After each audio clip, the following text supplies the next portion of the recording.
You're watching the Action Sports Jacks 24/7 network. Now it's time for the Brent and Austen Show.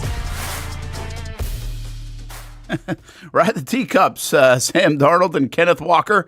That one at Disneyland, by the way, not in Disney World, and just part of the festivities. That one will never change. That one will get on steroids, by the way, next year, I would think, because ESPN has the game along with Disney, and you can already start to see some of the things that they are doing to prep for Super Bowl 61, and first time those guys have had. I think they'll do a pretty nice job with it.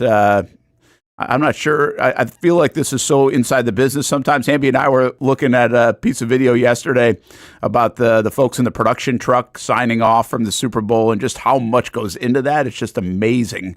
And we were talking about yesterday, NBC has people all over the place with the Olympics and out in San Francisco for the Super Bowl and NBA All-Star game coming up. And I think they got Sunday Night Baseball now, so they must be prepping for that. Just a wild thing how many things are going on. And ESPN, I read an article yesterday, Austin, that ESPN assigned a guy, I think, the beginning of last year. So I think it was like in March of 2025 or something. And like he got tabbed as their Super Bowl guy. And now for the next year, like all he does all year is think Super Bowl. Like that's his job until next Super Bowl. And what a task that must be. The guy's like, I've never done it. Like he didn't really know. So he like follows around like Fox last year when they were doing the Super Bowl. And I think the networks kind of help each other out in that regard. So the NFL product is really good. Used to be so competitive. But now I think like the NFL has gotten so big that it's like, hey, you'll even hear the NBC say like, hey, join the game tomorrow on Fox or on the playoff game. They'll mention the other network. It used to be the biggest no-no ever to mention the other network. It felt like don't say that. It was like one of the 7 words that you can't say. Yeah, I mean, now I feel like everyone's trying to, work together, right? Because it's greater than the sum of their parts. So I understand, like, giving everybody else kind of the shout out because if they're getting the numbers, and odds are you're probably getting the numbers as well. Do you care? Like, do you care who does the game? I saw somebody say like. Somebody told me, I can't remember, because I thought NBC did a really nice job with it. And I don't really look at it, even though I'm in the biz and I like that side of the biz. I don't really grade the networks at how they do stuff often because they're all pretty damn good, right? I mean, it's all coming across pretty good. But some people like a certain way, whether a game is presented on CBS or Fox or ESPN. No, they all have their wrinkles to them. But you don't really care because you're more of a casual. You don't care about that stuff. So you don't care who's doing the game.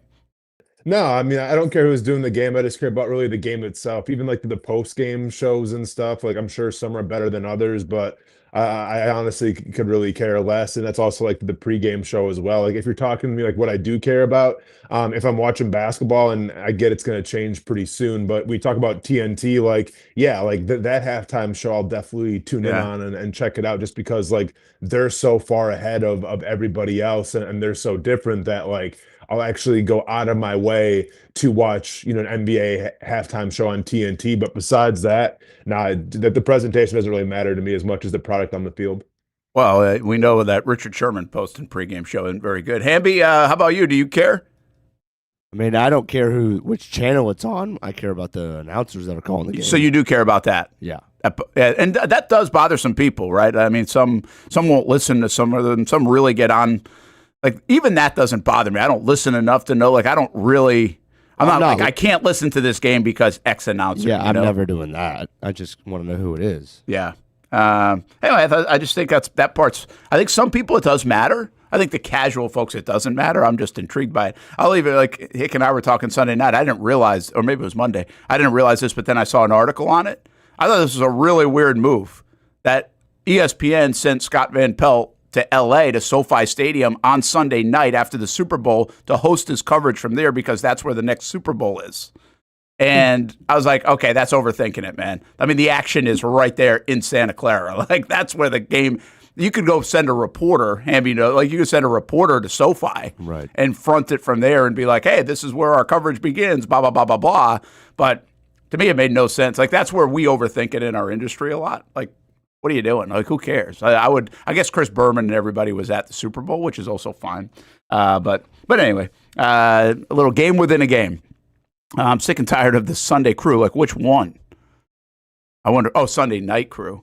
That's the other one going around. I don't really like Mike Tirico is being celebrated like crazy in the last couple of days. It's another one, especially for you, Austin. Does it hit you? Like you watch the Olympics, you watch the Super Bowl. Do you care that Mike Tirico jumped on a private jet, flew 13 hours, and was in Italy hosting their coverage? No. I mean, like Mike Tirico's great and everything, but like, I no. Yeah, I know. That's no, what like, he's doing a great job. I don't know. Yeah, that's what we say. I say too. Like, I'm just like, this is the most overplayed story in the world. He jumped on a private jet. It's not like he got in line and went through customs at the local airport in San Francisco. Jumped on a private jet. He slept for 13 hours probably, or 10 of them, or 8 of them, or whatever, and then go do your thing. I mean, it's just wild. Like some of that stuff is celebrated, I think, more from like the media folks than Ash. He's a legend. That's unbelievable. It's like, is it really? Like he went to work the next day. It was just happened to be in a different place in luxury. And he's really damn good, by the way. So I think his part of it is easy. The fallout from the actual Super Bowl. We said this yesterday on the show. I don't think I asked you this.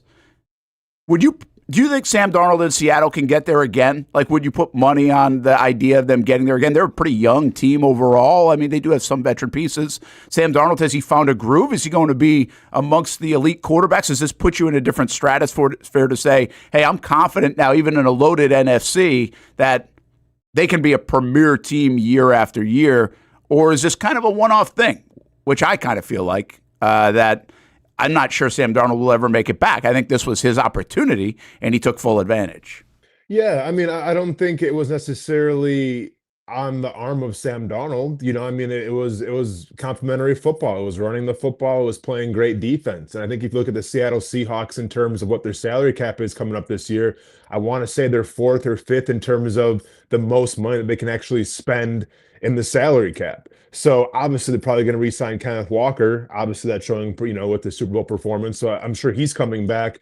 And the way they play defense and everything, and those guys returning, like I think it's hard to fathom where they couldn't go back to a Super Bowl just because they have the money, they have the resources, they have the talent, they have the culture. It seems like put into play. So I understand they're playing at a very, very tough division, but how many more years does Matthew Stafford have? Is San Fran gonna, take a step back after Christian McCaffrey's gone? And how much do you trust Brock Purdy? So I really do think Seattle, can make a couple more runs in the next few years or so. Hamby, what's Darnold getting paid? Are they going to have to pay him? Are they going to have to up him at some point, or was this a 3-year deal type of thing that they signed him to when they got him? It must have been. It couldn't have been a one-off. I can't imagine. It was a 3-year deal for $100 million. He signed in March of last year.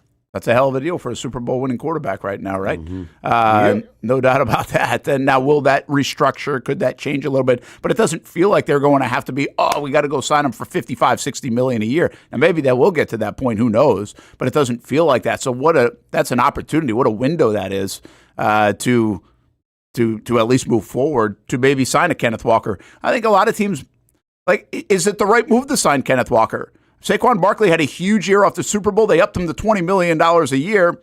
Wasn't nearly as good. It's a running back class that's got a lot of free agents to it. You can find running backs like they did. By the way, they've drafted very well. Do you have to take care of that guy because he won Super Bowl MVP? Or could you move on and not pay, whatever it might be, 4 years, $50 million for a running back? Probably more than that. So I think if you look at the past of how the running backs have their careers have played out in the NFL, to me, it's pretty obvious of when you make a guy a bell cow, the next year he regresses a little bit. It happened with Derrick Henry. It's happened before with Christian McCaffrey. It's happened with Saquon Barkley. With Bijan Robinson, it hasn't happened yet. I'm very curious to see what Bijan Robinson is going to look like next season. But although he was kind of splitting reps a little bit with Tyler Algier, but he was their bell cow, make no mistake about it. With Kenneth Walker, I mean, he was literally on a 50-50 split with Zach Charbonnet before Charbonnet got hurt. So I think Kenneth Walker still has a lot left in the tank in this up-and-coming season just because he wasn't used probably a lot like fantasy football owners wanted Kenneth Walker to be used the entire season. But you see what he's capable of when he does get a full workload. I'm curious to see whether it's Charbonnet, if he comes back after the injury, if they address it in free agency, or if they go in the draft. But I lead to believe that even though Kenneth Walker put on a great performance in the Super Bowl, really in that playoff run when Charbonnet went down, I don't think he's still going to be the bell cow. I think they'll still go by running back by committee because look at how fresh he was during that playoff run. Well, is that a tact that the Jags could look into what Seattle did, and is that what they were trying to do anyway? But turns out that ETN was a little bit more the bell cow. I mean, do you weigh that? Do you need to if you bring ETN back, let's just say on franchise tag or something, he'll probably be your bell cow. He'll probably have the heavier load, or do you go get a moderate free agent or a draft pick where you can, have a shared backfield, and then somebody comes to life later in the season? Should the Jags be looking at Seattle as an example of how to do it? Yeah, I mean, definitely look at Seattle, but at the same time, I think you run the risk if you relied on the draft, right? Like everyone expected Omarion Hampton to be the guy in with the Chargers. Guy couldn't stay healthy, right? And even when he did come back, was he the true bell cow that the Chargers expected him to be? I don't think so. I still think he has a lot to prove. Now, he's a young guy, but I think you run the risk of letting ETN go, and depending how free agency shakes out, but is there truly like a bell cow in free agency? Like, I don't see them getting Breece Hall. Obviously, Kenneth Walker, I feel like, is probably going to stay in Seattle. I'm not really sure who else is on that list. So if you do address it in the draft, okay, now you're going to have to rely on a rookie and then a second year guys in Tootin and LaQuinn Allen. I think there's a lot of the unknown there. And going into a season after you won 13 games, I don't like going into it with such a big unknown. Yeah, it's an interesting one because now that you got me thinking here, even New England had a shared running back room most of the season, right? And then kind of leaned on, at the end, they shift to the one guy a bit more, and so you have both Super Bowl teams doing that. Again, we've been an advocate at times, or you have really been your agent, ETN. If you bring ETN back, he's going to be your guy that you give it to 75% of the times, I would think. We thought it might even be a little bit more shared this year, and it really just was like, hey, we need ETN on the field. He's playing so well. It wasn't a knock on Tootin at all. So if you pay ETN $14 million to come back on a franchise tag or whatever that is, I think it's right about that total, well, you got to give him the ball. I mean, you're paying so much. So that's an interesting situation for the Jags. It's like, how do they want to share that workload in the running back room? And if so, that might be the trigger point of how much they spend on the position or what kind of value they provide in that position from a draft or free agency standpoint with so many guys available. But I do think it's more of a philosophical thing. And now you can count on, hey, we think we're going to be there. We think we're going to elongate the season. We think this next step is we're going to be playing deeper into January.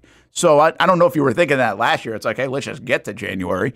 But I do think it kind of changes the way you might approach it with that shared back. And not only, see, the one thing the Jags could do is if they did just give the ball to ETN all the time, they're probably not worried about next year, the following year, because he wouldn't be around. It would be probably a franchise tag situation. But yeah, I'm going to be interested to see. I mean, there's so many reasons to be interested, Austen, on what they do with the running back spot. My belief is they won't spend a ton of money there, and they'll really either target a mid-range free agent that they think can be good in the system, or they'll go in the draft and use a third-round pick on a back or something like that, and Tootin could become your main guy until that guy gets proven. But it's going to be fascinating to see how they do it. There are a couple ways to do it. Well, there's a couple ways to do it. Once again, I don't have the list in front of me in terms of free agents, so I'm not sure.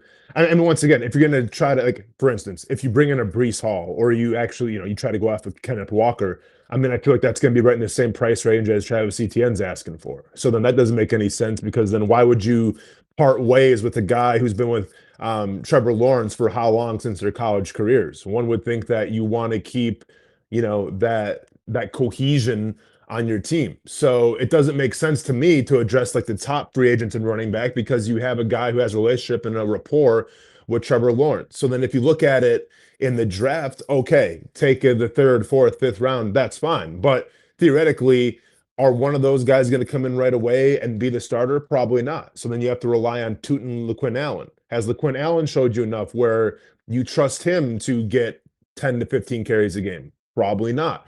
Has Tootin showed you enough where, in terms of reliability, can he give you 10 to 15 carries a game? A little more, but have we really fully seen a true sample size yet? No, we haven't. And how great is he going to be in the run game? I'm sorry, in the pass game, because, say what you want about Travis Etienne and how the season ended, but when the run game didn't look its best, they compensated for it with the short pass game with Travis Etienne. And he had some great games just in that short pass game.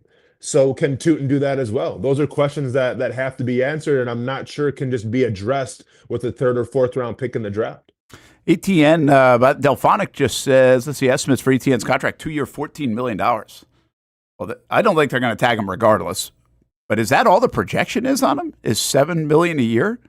That surprises me. I have not seen that. Now, because you said that, I looked up a couple of things real quick, and there's a 4 year, $34 million projection I'm seeing. I think this one's from Bleacher Report. This is a Chicago Bears landing spot for him. I also saw Arizona as a landing spot in a different article. But, boy, that seems kind of cheap.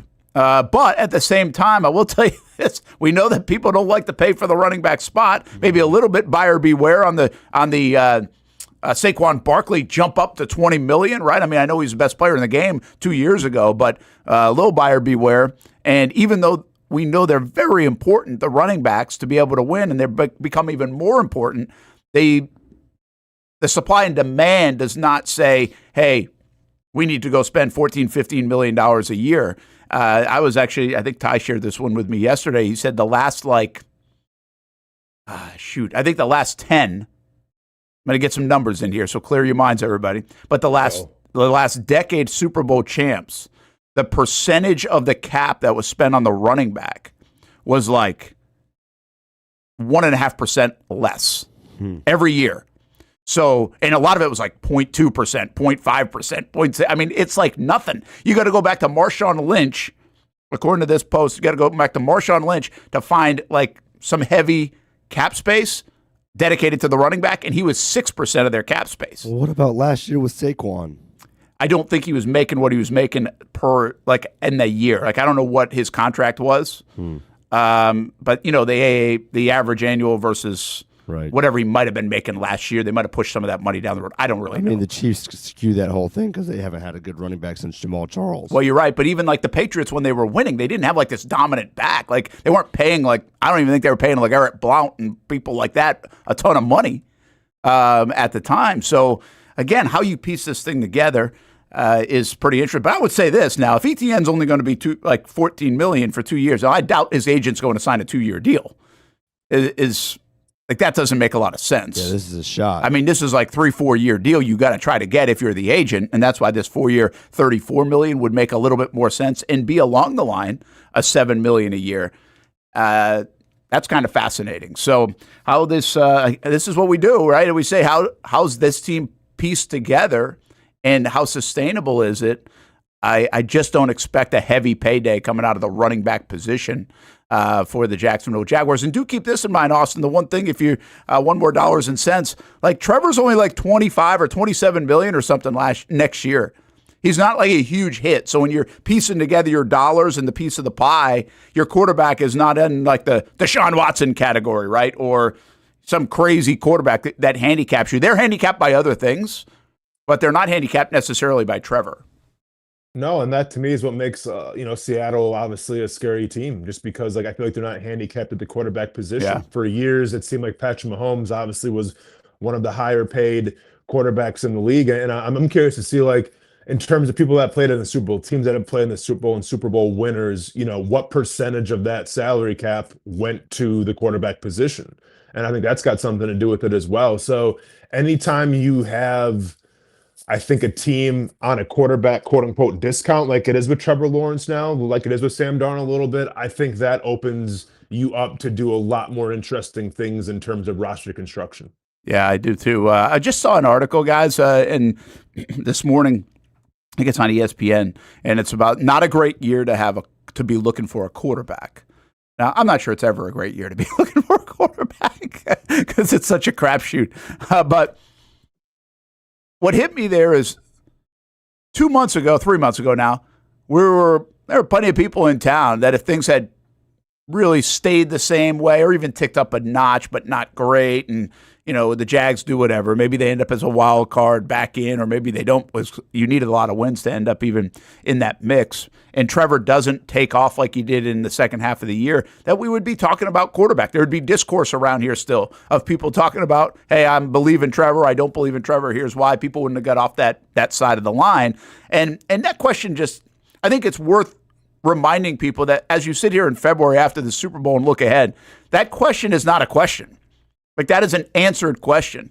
And it's the most important answer that you can have. Do you have a coach? Looks like a pretty good answer in Jacksonville. Do you have a quarterback? Looks like a pretty good answer in Jacksonville. Everything else you can make work when you have those two answers. And obviously, if the Jags were, I don't know what the Jags were going to be able to do, even if, let's just say, the camp of folks that said, hey, it's time to get out from under Trevor, I'm not really sure what they'd be able to do anyway. I mean, if Trevor was just okay to finish the year, could they trade him away to a team that needed one and you wanted to restart? No, maybe. Would they have? I doubt it. And his contract says probably not going to get out from under it for another couple of years anyway.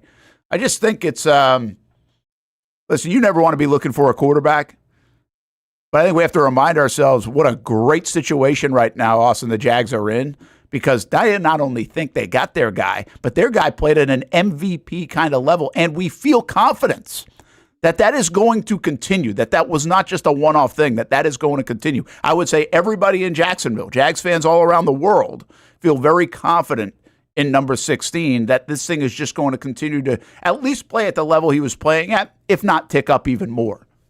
Yeah, I mean, I've spoken on this before a lot, and I get that the Jags didn't go to the Super Bowl, and Jaguar fans are bummed, especially when expectations were put out forth when you win 13 games and everything, and you'll achieve every single metric where it's like, okay, this team's got a shot to go. I get, like, overall, it may have been a disappointing season in that case, but the consolation prize was the prize that we were all, I guess, trying to gravitate towards in the preseason. And that was the question of, is Trevor Lawrence the guy or not? And halfway through the season, you found out he truly is the guy. So yeah, would have been great to win a Super Bowl, at least take part in a Super Bowl. You don't win that, but you have a great door prize. You have a great consolation prize, and knowing now going forward that you have your franchise quarterback, and he is coming at a little bit of a discount now compared to other guys. So yeah, I mean, it's a great thing. Yeah, so I'll twist this and ask you this on the spot, guys. Think about it real quick, and the chat can too if you want. If that was the most important question, which, by the way, you did say several times, going to find out, and we know the answer now, what becomes the most important question of 2026 for the Jacksonville Jaguars, in your opinion? Can this be a Super Bowl caliber team? Sustainable? Yeah, I mean, you have your quarterback, you have your coach. You have some great players. You won 13 games last season. Expectations are in place now. Culture is in place. You're confident with the leadership. You're confident with the regime. I think when you have all those pieces at play, then the next question's got to be can you compete for a Super Bowl? Yeah, that's I think that is a really good question. By the way, Daniel Kilkenny, I'm happy that most of the trade Trevor talks are gone. If you find anyone that says trade Trevor, let me know. I'd like to see it. That'd be kind of fascinating. I can't find anybody with any discourse on Trevor unless they're trying to sell high right now. Hamby, what do you think? I'm putting you guys on the spot here. Most important question of 2026 is, can they win a Super Bowl, right? Or are they Super Bowl caliber team? Mm-hmm. Fair enough. You agree, or would you take it a different way? Yeah, I think so. I think it might be, can Trevor take 2 steps forward and make up for the fact if your defense takes a big step back? What the hell were you yelling at yesterday during the baseball game on opening day, Hamby? You lose your voice? We got walked off on a walk-off error. I kind of saw that. I wasn't going to bring it up, but like... So that should answer that question. Wow, you're still yelling and screaming. Okay. Well, I mean, I've been sick for a couple of days, so that didn't help. That doesn't help. No, last night didn't help. That was... Puberty, man. It's a crazy thing. Yeah. Shoot, man. Gosh, last night glad hurt. to have you on the team. Last night hurt, but man, it felt good to be out there with the intensity of high school baseball. Good. That was a good one. It looked like a good one. Maybe we'll talk about it a little bit later.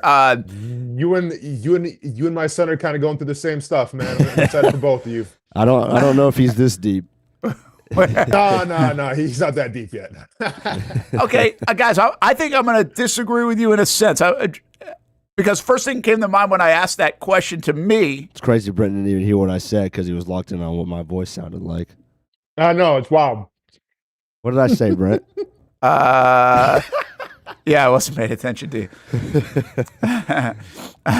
What did you say? Can Trevor Lawrence take two steps forward and make up for the fact if the defense takes a step back? Yeah. It's a good one. I think you're asking, like, can he become, or in essence, you're asking, can he do what Patrick Mahomes and Josh Allen do, right? Can he make up for what you have? But here's the deal, guys. That doesn't necessarily answer Austin's question. If he does, even if he does that, because Josh Allen has won MVPs and Lamar Jackson has won MVPs and other things. And I mean, Mahomes has been able to do it, but not many guys can do that. Not many guys can make up for really weaknesses that now it can be marginal. As long as it's marginal, it's okay. But you can't just, I mean, Josh Allen and Buffalo, that's pretty marginal. They're not a bad football team around him. But it seemed like he had to do a lot by himself overall and isn't able to get to the Super Bowl. So I think that asks a lot. Here's more. Real quick, though, Brent, to be fair, he did have the NFL's leading rusher, though, too, as well.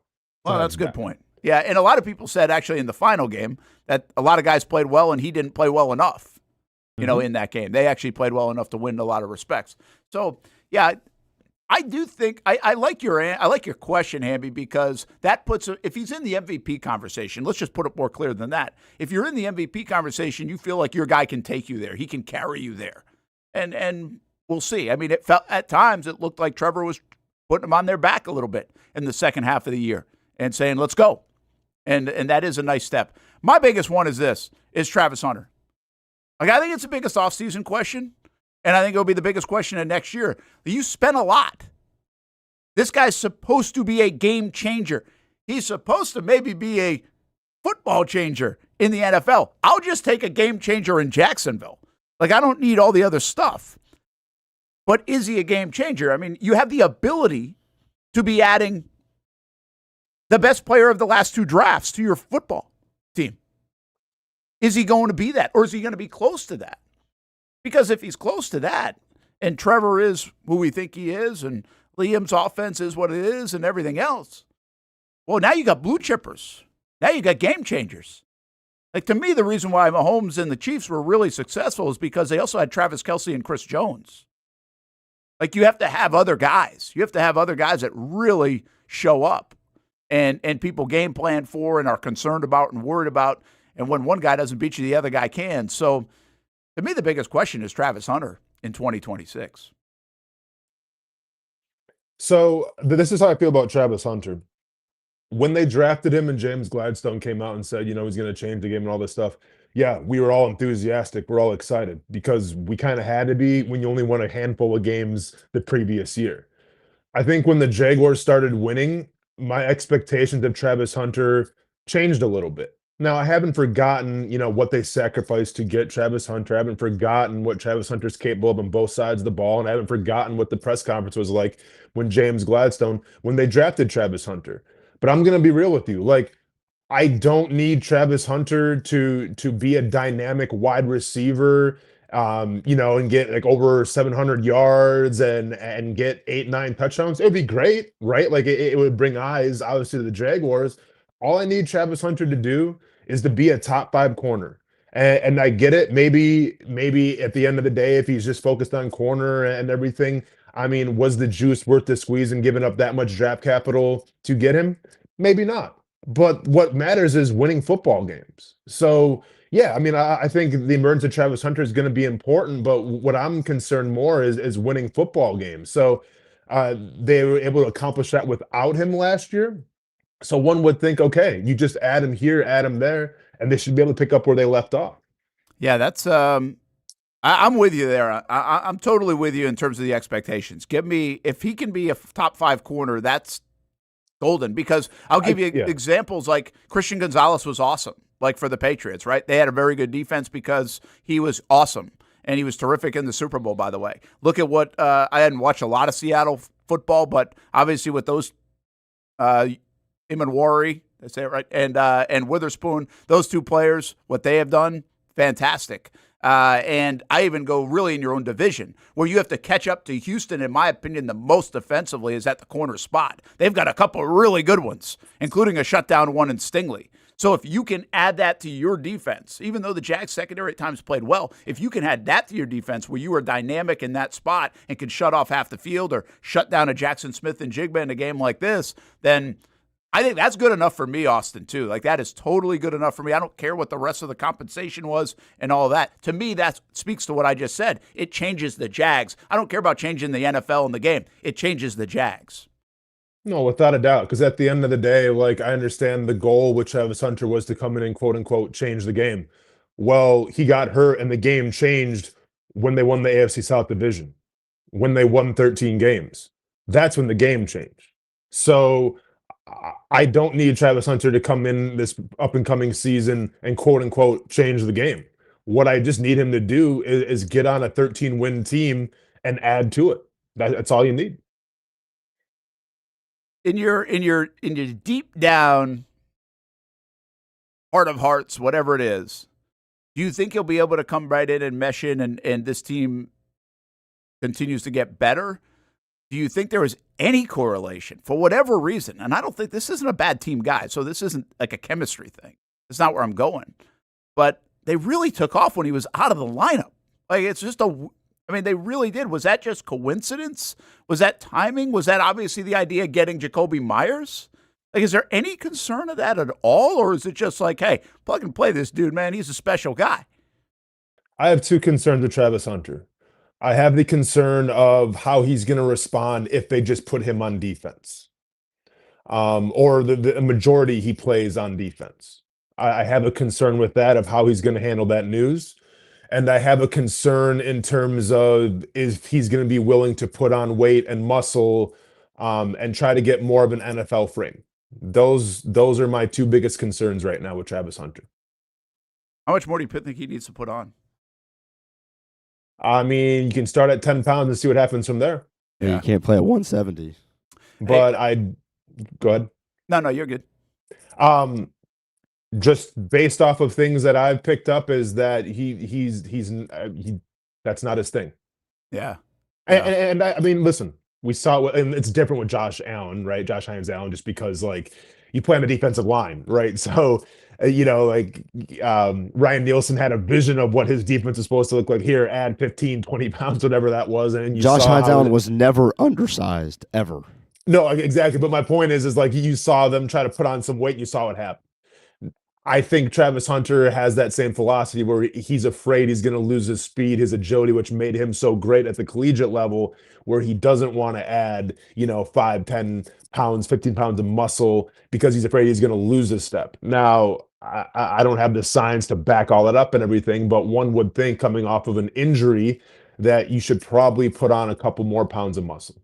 Yeah, I mean, by the way, this is things that everybody does in the league. I mean, Trevor Lawrence has added muscle and weight and got up to the point where he was like, I think at 227 or something, and the biggest he had been intentionally to be able to withstand some hits and other things. And I do think, I think that's one of the notes that we always had on Travis Hunter. You look at him on the field and it's just like not overly impressive from a physical specimen standpoint. And usually when you get a talent these days, you get LeBron James at 16 years old, and he looks like a man at 16 years old. I mean, take the Bryson Wright kid here in Mandarin. He's a sophomore. He's highly touted. He looks like he could play in the NFL like right now. That's part of the thing. You're physically just a beast. Now, Travis Hunter is physically a beast in other ways. It's just not like aesthetically a physical beast. He's got an unbelievable motor. And Liam Cohen says he's never seen anybody conditioned like this, ever. He's been around the sport for 25 years. So there are other things, but I agree with this. Just does feel like, especially a guy who got injured, and the injury was freaky. So the injury didn't have to do, in my opinion, with playing at 170 pounds or 175 pounds, whatever it is. I think there'll be some natural growth to him anyway. Will he buy into it? Will he get concerned about that? All that stuff, I think is fair. Real quick, Hamby, just your thought on this. Are you concerned at all of him blending in, or you think, like Daniel Kilkenny says, this is just the sprinkles on the sundae, man? This is good. Well, I think the conversation that Austin and I had last week is we have never seen an offense with Jacoby, Parker, BTJ, and Travis Hunter.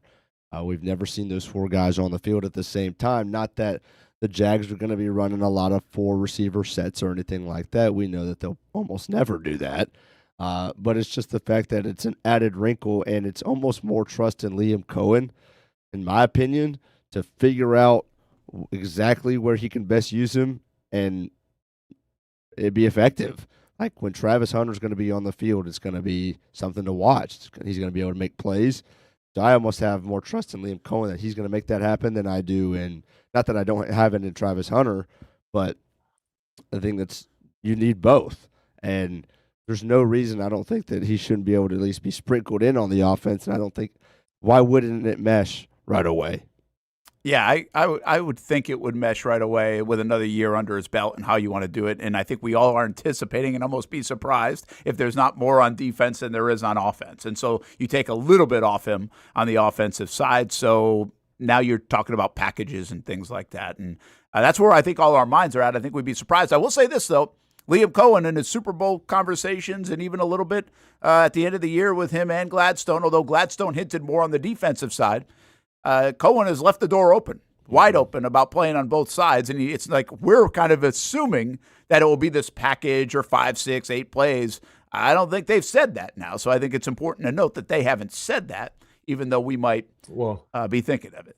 Yeah, and Hamby and I broke this down too as well, where you kind of have to say that right now because the last thing you want to do in the offseason when this guy is rehabbing and trying to get back to 100% is, yeah, he's going to play predominantly on the defensive side of the ball and he's going to play maybe 5% on offense. Like, what player wants to hear that when they've been touted as this unicorn and this guy that's going to change the game? So, like, obviously, evaluate it when he comes back to be 100%, figure out where you want to put him. But until that point, just kind of keep it the status quo and say he can play on both sides of the ball. And I do agree with Hamby. I think this is more in Liam Cohen we trust. And why shouldn't we trust him, right? Whether it's a couple packages here or there, that's what it'll have to be, I think. But, like, I think Liam Cohen's going to know best, and we have no reason not to trust Liam Cohen. And if I'm Liam Cohen, man, and because he's alluded to it, James Gladstone's alluded to it, it's a sports entertainment business.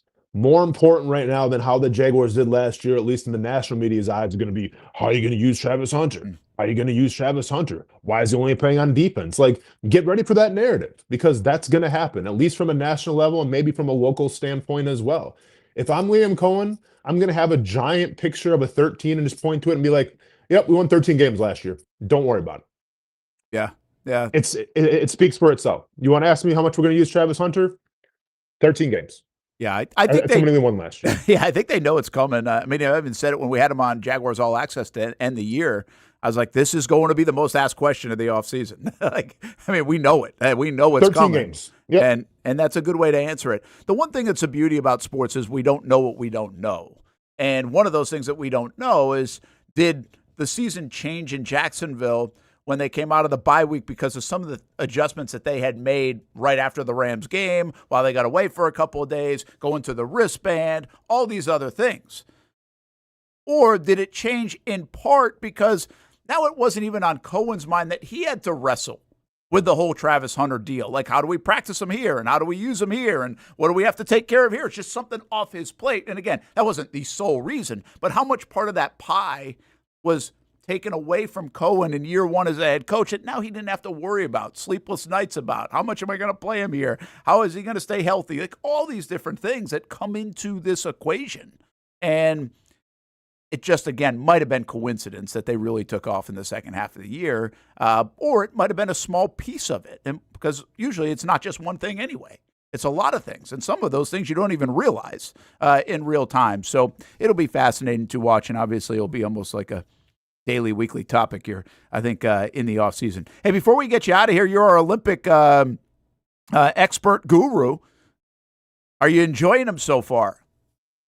Yeah, there's been a lot of crazy things happening. The medals have been breaking and falling off. Apparently, I don't know why this is a thing, but there's like a release mechanism so Olympians don't get choked. So if someone was going to pull on the medal, it breaks. So there's been a couple of competitors who have won golds and everything that have had broken medals. So they've had to replace those. That's been a little bit of a story. Ilya from the U.S., the quad god, as they call him, has been dominating. He's in every single Olympic commercial, probably as he should be. Dude landed the first quad axel at the Olympics, and he can do a backflip and land on one skate. I can barely jump up and land on one foot, let alone do a backflip and land on my feet, let alone on skates. So that's been super impressive. That was cool. Last night, and once again, because I was watching it in prime time because I'm busy during the day, but in prime time, Jake Paul's, I guess it would be fiance, from the Netherlands. She broke the Olympic record, and I think it was the 1,000 that she won. And I'm not sure if you guys watched that coverage, but that was absolutely unhinged because the girl that she had to beat and the girl that was in first place for the entire event, and don't worry, this is her name, so don't get mad at me when I say it. Femke Kok is the girl's name. So last night when they were saying, and they're chasing, that name probably got pronounced at least 20 times to the broadcast, and I couldn't stop giggling like I was in third grade because once again, her name is Femke Kok. So you guys can use your imaginations. Yeah. Like, should have gone to South Carolina. Let me ask you this: like, if you're in that position and you're the broadcaster for the U.S., do you just call her by her first name? Do you not even go with it because they were on a last name basis? Yeah, usually you are right. Usually you go on last names, but I mean, so I was giggling so hard last night. Yeah, I'm so mature, guys. It's ridiculous. You weren't the only one. No, for sure. Is my guess. I think Erin Jackson from Ocala finished 6th in that race as well. I think it was a similar race from the United States. She's from just down the road in Ocala.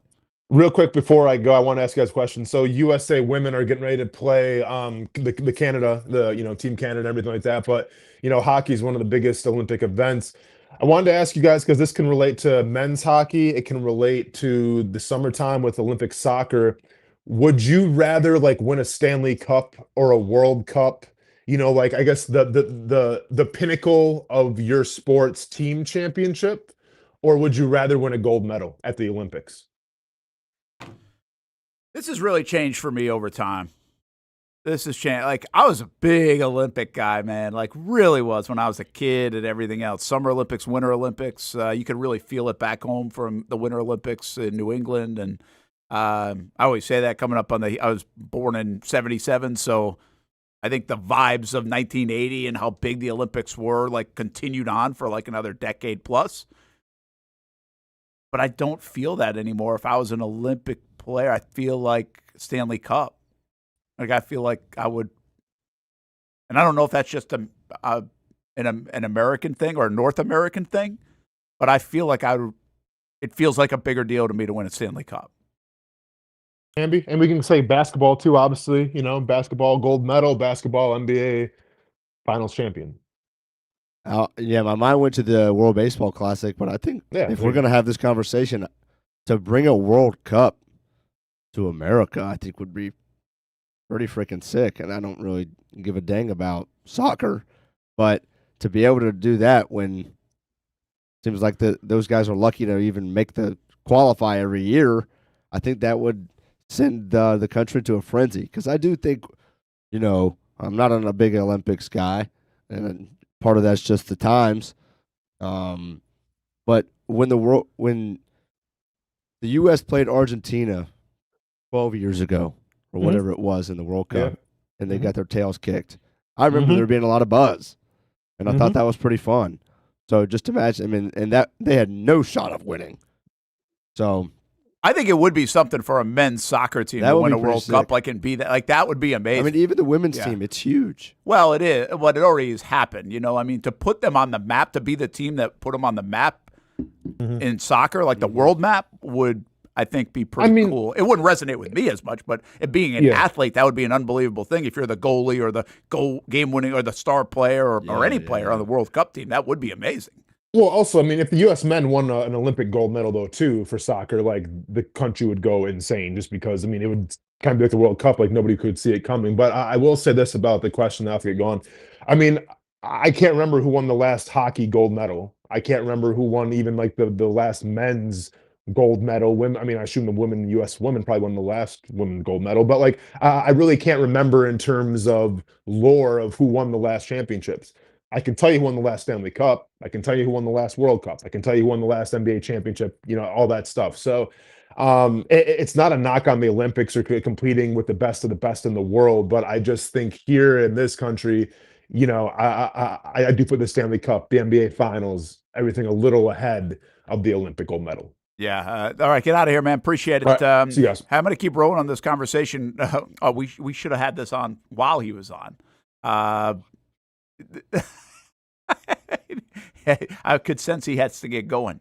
Get me back on here because I'm not done with this topic for a second, if you don't mind, actually. I actually think what you guys were just saying is, and this is where I think it's a separator for me in the Olympics.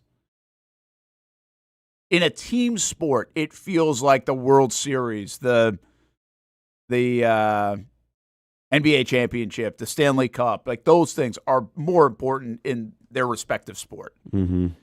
But we don't have those things for downhill skiing and swimming. And I mean, there are world championships and stuff like that. There are other big things like that Caleb Dressel and Ryan Murphy and others have owned. But for them, like that pinnacle, that World Series is the gold. Now, the one that I would say is different for me and from an individual basis, and this is a little bit hypocritical, but in a way it's not because I think it's kind of new, is golf. Like Justin Rose, I think he won the gold. If Justin Rose wins gold or Xander Schauffele wins gold, I think he'd way rather win the Masters in golf. I think. I could be wrong, but I think. I think it's just because, again, it doesn't go way back, the golf stuff. Like, that's been an added one lately. And so I just don't think it comes with the lure, whereas, like, Masters is like, I won the Masters, I won the U.S. Open, So, I don't know. I mean, listen, they're all good, but I do feel like, again, if you're a swimmer, if you're a gymnast, there ain't nothing better than winning a gold medal. Right. Like, that is it. That is the pinnacle. But all these other sports have things that are of somewhat equal value, or at least from an interpretation standpoint, can be more equal. It's a pretty big deal. So that part's pretty wild to me. One thing I put out there, I didn't get a chance to ask Austen, the Lindsey Vonn stuff.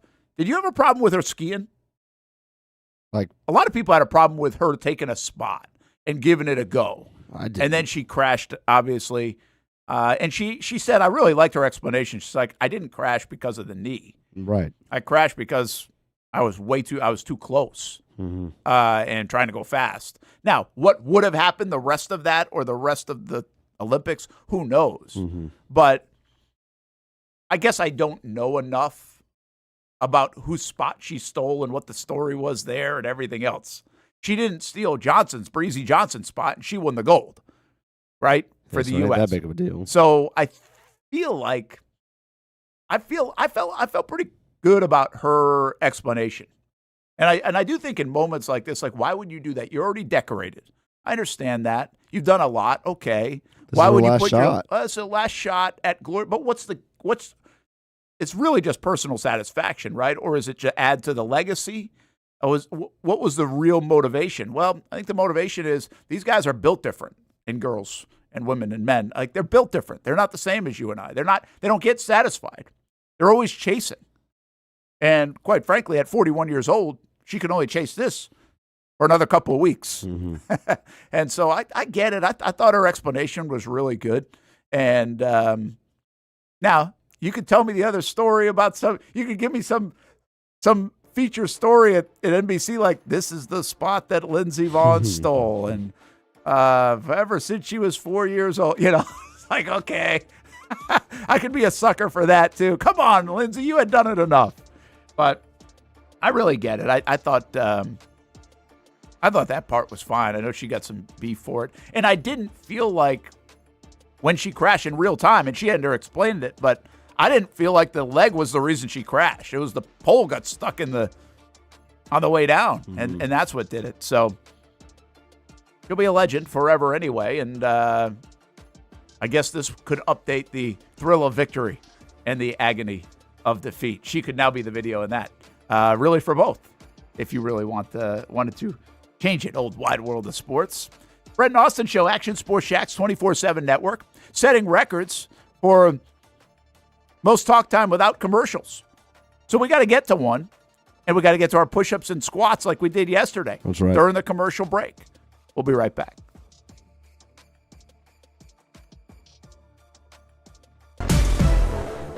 CGC Water Treatment and Plumbing is taking their 75-plus years of expertise and expanding to CGC Home Services. Water treatment and plumbing is still a big part of what they do, and now they can do even more for you. Home services like kitchen and bathroom remodeling, showers, sinks, faucets, toilet repair, backflow testing, and the list keeps going. Find all they can do at cgchomeservices.com or give them a call, 904-298-7052.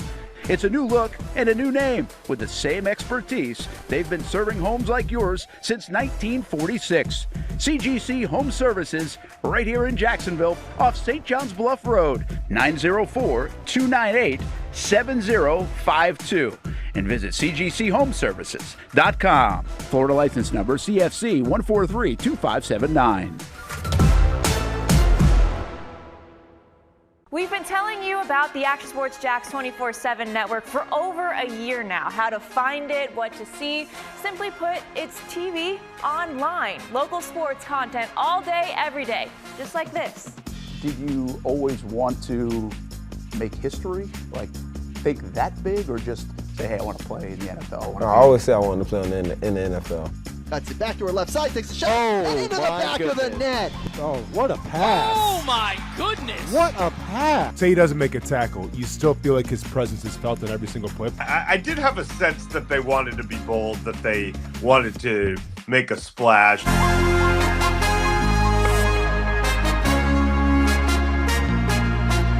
It's content you won't find on TV. Find it on actionsportsjax.com and just sit back and watch local sports all day on the Action Sports Jax 24/7 network. It's one of the hot spots in the area. Welcome you to String Sports Brewery out at the beach. Big crowd on hand tonight. The fans are here. And now, the newest hot spot at the beach is open. String Sports Brewery in Jax Beach has opened its doors with rave reviews. We're going to be fans forever. Cozy up to the bar, grab a seat in the sports-themed restaurant, or grab a seat outside and feel that breeze coming off the beach as the weather warms. Just like the original location in Springfield, try the popular beer menu and come for lunch or dinner too, because the food is fantastic. We got a special guest in the house. He's happy. He's feeling good. He's Trayvon Walker. It's where we hosted Jags Report Live in the football season, and the String Sports Brewery staff can't wait to host you. Hey, welcome back here to String Sports Brewery. And if you haven't checked out the new location in Jax Beach, you got to do it. String Sports Brewery, now with 2 locations in Springfield and now open in Jax Beach on Penman Road.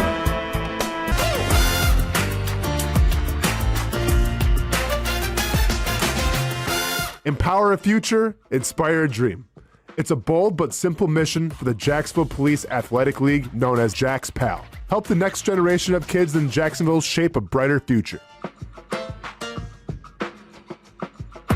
Their after-school programs, teenage leadership programs. There's community outreach. This has been just an awesome opportunity to be out here with my colleagues and do something good for the community. It's really been an interesting opportunity to just see everybody work together in a way that we don't normally in the office. And there's sports.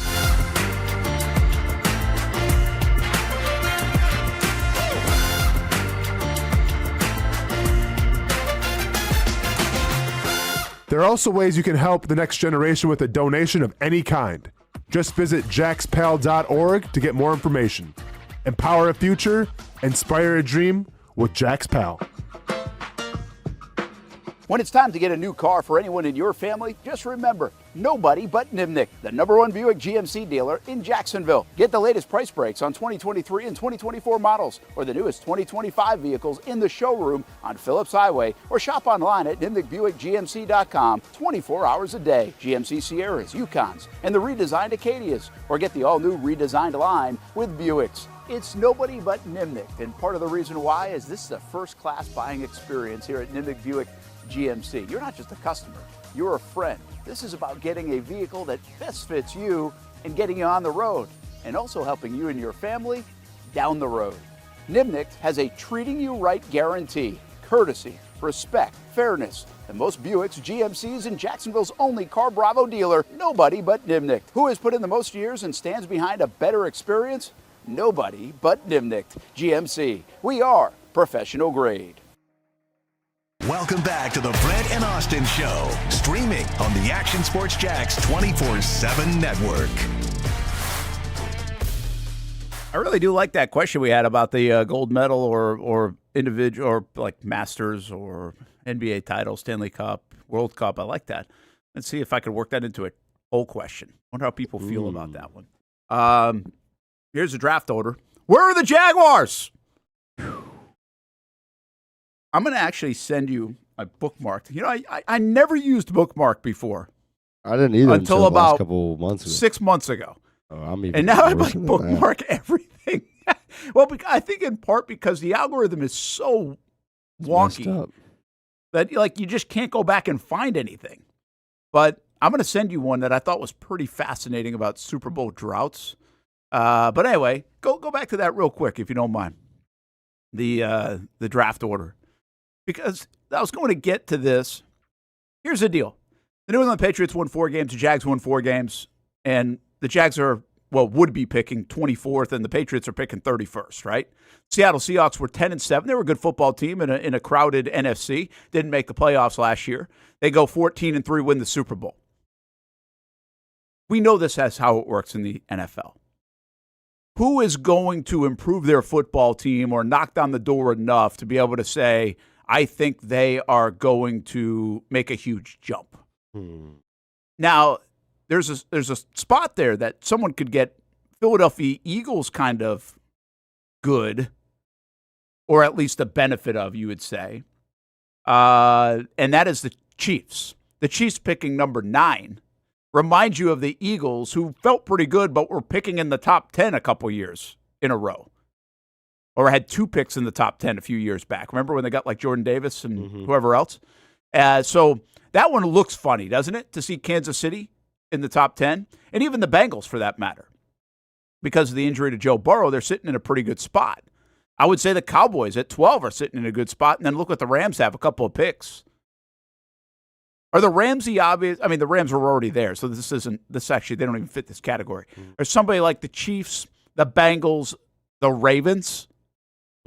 Are they almost too obvious here, or is there something else that we're missing? Like potentially the Giants, who actually have a pretty good roster, go get a Super Bowl coach, picking top 5. I don't know how much money they have to spend, but they get Neighbors back. They'll get Scadaboo and Dart combo back for at least a few games. They've got a defense that's pretty damn good to begin with. Are the Giants the real team to like put in this kind of conversation where you can go Patriots, Jags, and boom, be good? Well, Brent, you would think all the things that you named, but just off the fact that they have Harbaugh is at least 1 or 2 more wins, right? You think? I would think so. Yeah, I kind of feel that way. It's just tough in that division, I think. Damn it, I didn't bookmark that one that I was looking at. Shoot, I thought I bookmarked it. I guess I didn't. I just really feel like the Giants jump out to me here because of all the, I mean, you could say just Harbaugh, but the fact is they do get Neighbors back, Scadaboo back, and Dart back, guys that were banged up throughout the year, and their defense, don't forget, is pretty good. And they got a top 5 pick. Like, they feel like a team that you can go boom to boom if they do it right. Now, the Giants haven't done things right for a long time. And to be honest with you, like, I'm not a huge Dart Scadaboo guy. They don't look like guys that are going to survive the season to me. Like, that's a problem. That's a projection problem for me with Dart. I don't even know how good Dart is anyway. I mean, he really was a flash that flashed pretty well, but fine. So what? Like, so a lot of guys do. CJ Stroud flashed for an entire season. And now look. So, yeah, I really just looking at that left side of the screen and kind of wondering who could emerge from there. Now, Dallas always seems like a candidate. Right. Because they're loaded with talent. I think, and the Ravens, obviously, with Lamar Jackson, if Minter can get it right, and there's a little bit of a refresh and a reset button hit. I don't see Tampa, by the way. I don't see Tampa all of a sudden, boom, good. I think they're old. I think they're going to lose some guys like maybe a Mike Evans and stuff. And I'm not. I think they might have missed a little bit of their window. I think these were their best years. Brent, a lot of people are on the Chargers because they have the third most cap space. Oh, do they really? They have can a spend ton of money. Wow. All right. So it's Titans, Raiders, Chargers. Here's the other thing I would say now, though. Let me just take a look at this. It's funny. We just haven't had to. You just don't compute it until you take a hard look. What's the top? Like, if you had all that money, what are you spending on? We know there are a lot of running backs out there, but you don't really want to spend on running backs. So ESPN has like a ranking of the top 50 free agents. And if you're the Chargers, to get better, first of all, you need offensive linemen. George Pickens is going to be tagged, apparently. Trey Hendrickson, sure, you could add him, but he's going to be 31 years old. Linderbaum's an interesting one. Like, that's the one, if I was the Chargers, I'd be spending, I don't know how their center is, but to beef up the line, he seems like a pretty good starting point. Right. And, I mean, Daniel Jones is on this list. Doesn't matter. Jalen Phillips is number 5. Sheesh. That's where I was getting at. So this is how good the free agent class is. Jalen Phillips is number 5, and Alec Pierce is number 6. Oh, my gosh. On this list. Terrible. Then you go, if you're the Chargers, again, you go offensive lineman, you got Rasheed Walker. He's an offensive tackle. Braden Smith, an offensive tackle. Like, you could do what, was it Minnesota? Did they go get, or was it, I feel like it was Minnesota that went and spent a ton of money on the O-line last year. Oh, no, maybe it was Chicago. Yes. Maybe it was Chicago. Chicago spent a ton. I think Chicago did. Yes. So Chicago. Thuney. I would suggest that the Chargers can do what Chicago did. You go get everybody's best guy that's available and spend all your money there. Right. And maybe, I mean, then you got the draft and everything else, and you can do what you want. But that's where you got to start, is what I would say. But yeah, man, look at this free agent stuff. I mean, even Mike Evans is the 15th best free agent. With all due respect, I mean, Mike Evans is 33 years old. This has Devin Lloyd as the third best free agent available in 2026. Oh, you have that. I have ETN at 18, Devin Lloyd at 19 on this one. This says 3 on Fox. I mean, but I would say this. Is Devin Lloyd a more valuable free agent than Alec Pierce? Of course. I would think so. Yeah, heck, no I would doubt. think Travis Etienne might be a more valuable piece than Alec Pierce. It's very possible. I think Romeo Doubs should be higher on this list. Really felt like the Jags wanted him. They don't need it anymore. The situation. What do you do like? Well, they don't want a guy like Kyle Pitts. I wonder where Kyle Pitts will end up. But if you want to get like star-studded in your tight end room, but he doesn't seem to fit what they're after. He's not a here. running blocking guy. So yeah, he's just. They need to re-sign him. Caleb Jason, by the way, number 27. Well, he should be higher. Why is he not higher? Yeah, maybe. Here's the problem. This is a continuous problem here in Jacksonville. Where are the defensive tackles? The first one on this list. I don't have one on this. Unless I miss it in the top 10. Is John Franklin Myers sorry. 36. John Franklin Myers is going to make some money. Yeah, he is. He's number 11 on this list. Oh, yeah, that's weird. But he's 29 years old. 7.5 sacks. I mean, he is going to make a lot of money. It's amazing that John Franklin Myers is like the only one on this top 50. Top 50. That is crazy. And there's nobody in the first round that really gets your attention. And that might be a benefit to the Jags if they drop a little bit.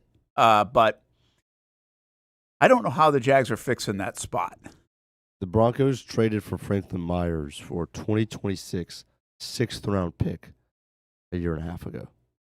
Really? And then he put up 7 Where was 7.5. Was he an Atlanta guy? No, he was with the Jets. He started his career drafted by the Rams in 2018, Snead and Gladstone, and they cut him after a year. Really? 4th-round pick. How about that? They cut him. Well, would they come back around on that, or did they not like him? They liked him enough to draft him. Right. That's an interesting history there, right? Gave so up. you liked him enough to draft him, but also gave up on him. Will you overpay for him? Because that's the bottom line: is somebody's going to overpay. The supply and demand of that.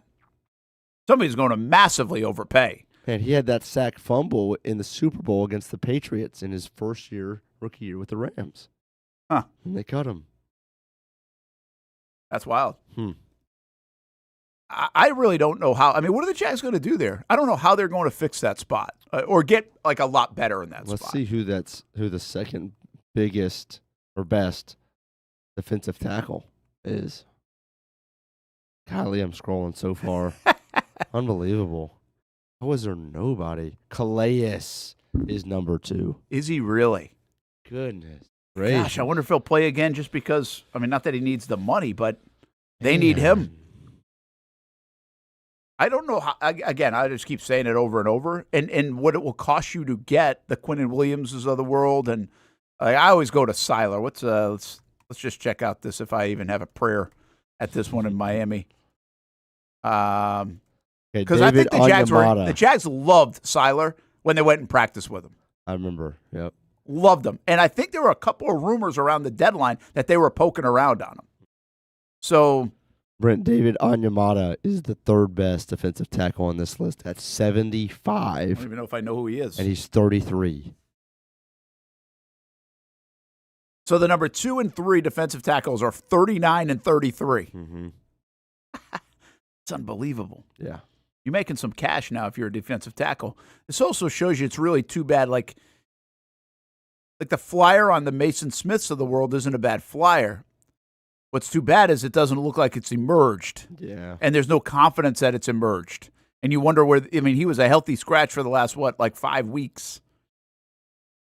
So, that's a problem. If you could be done, if he could have paid off, I've been the most important one to actually work because of the supply and demand of this position.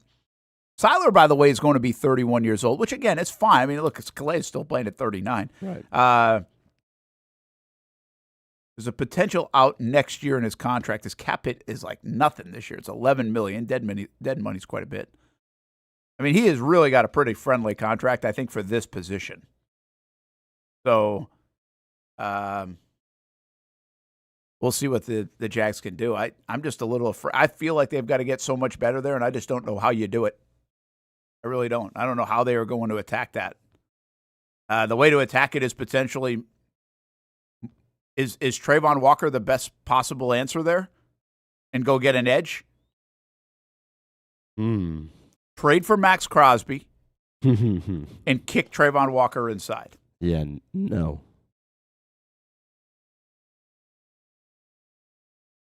Why not? First of all, I just don't think it's viable. Might be the cheapest option. How? You know what you're going to have to pay Crosby to get him over here? Seriously? And then you're going to have to double up? You talk about money tied up on your defensive line? Holy cow. It'd be like $100 million. Well, I think that's just cost of doing business now in a good defensive line. Just for front four? $100 million? Yeah, I mean, I might be exaggerating in terms of saying that's just the cost of doing business, but I do think a lot of people have money tied up. I don't know, man. That's a ton. Let me just look something up real quick. Because what is 30 for Josh, 30 for Crosby. It's got to be 30 for Trayvon. So 15 for Devon. So just to give you an idea, I would just go average, okay? And I know because it changes year to year, but I would just go average on Seattle. That we know they've got a good front. They're at $21 million with Leonard Williams. Okay. DeMarcus Lawrence is a $32 million guy this year. Wait a minute. No, I did that wrong. That's the total deal. $11 million. Jaron Reed is $7 million. Byron Murphy is still on his rookie deal, $4 million. Hell of a deal.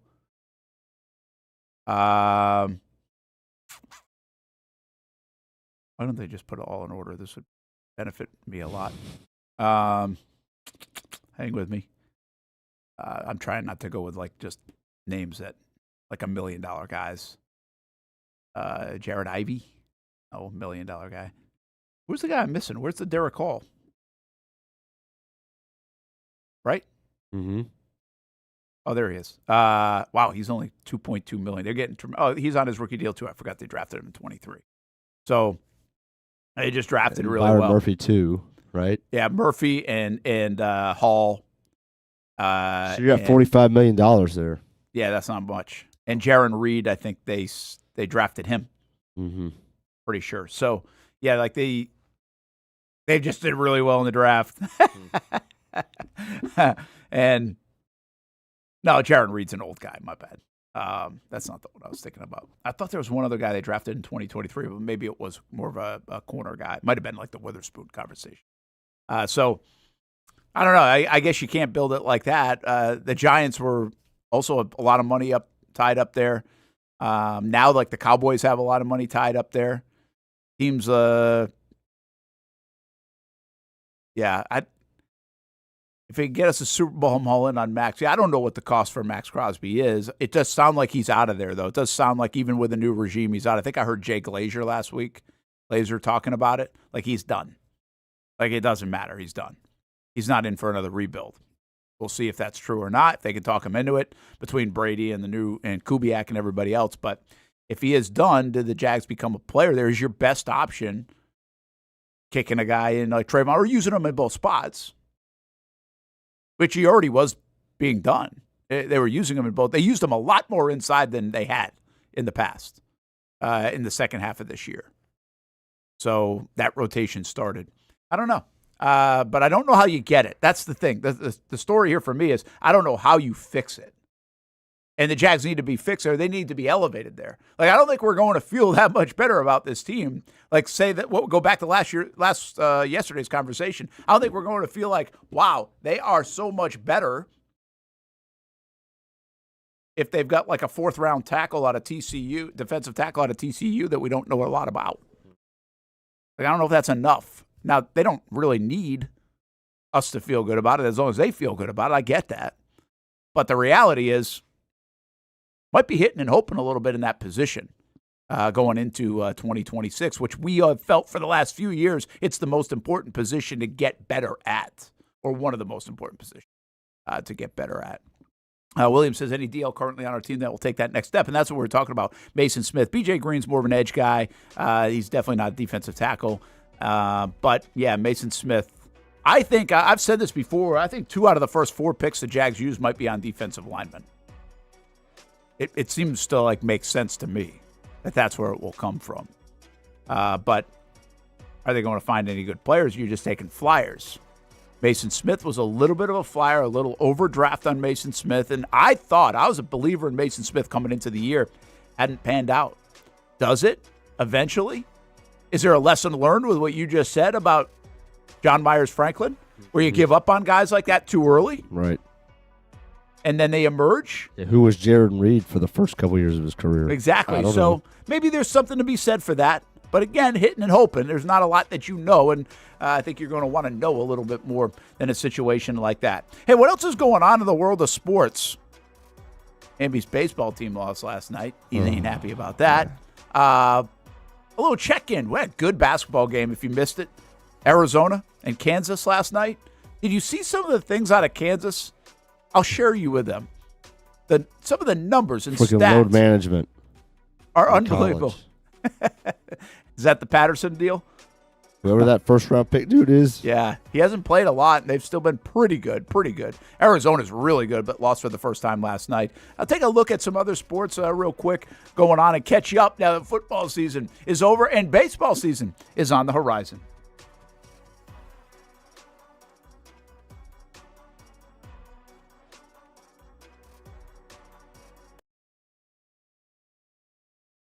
If you don't see a pit, it ain't legit. When you hear that, you think Bono's Pit Barbecue, a staple in Northeast Florida now for 75 years. A place that feels like home with friendly service, a meeting place for friends, family, or business occasions. On the menu, the corn nuggets are a favorite in our house, but there's something for everyone. Sandwiches, platters, salads, sides, desserts, and family feasts. You see Bono's all over the place in Northeast Florida. You know, there are almost 20 locations in the Jacksonville area now, so stop on by, sit down, and dine in with Bono's. You can also take it to go. There are drive-thrus in many of the locations, And they have delivery options too. Just download the Bonos app to make things easy. I signed up for the loyalty program, and you can too, to get special offers. If Jacksonville is home, few things feel more Jacksonville than Bonos Pit Barbecue. Celebrate 75 years and many more to come. Bonos Pit Barbecue. If you don't see a pit, it ain't legit. Hi, I'm Greg Mackey from Cycles of Jacksonville. Whether you're looking for a side-by-side, ATV, motorcycle, or scooter, Honda has what you need. The Honda Talon. Ultimate performance meets family-friendly fun. Prices starting at $363 a month. Or the sporty Honda CBR 650 starting at an affordable $204 a month. Stop by and choose your adventure from a full line of Honda products. Only at Cycles of Jacksonville on Atlantic Boulevard. Family owned and operated since 1983. Hello, I'm Kenny Lay of Kenny Lay & Associates. Since 2003, our firm has fought exclusively for the rights of men in family law. Divorce, modification of child support, alimony, custody, and more, all for men. A father is vitally important to a child's life, and being a man is not a reason to pay more in child support or alimony. I'm a single father. I get it. If you have a divorce or other family law issue, contact Kenny Lay & Associates at divorcemenonly.com.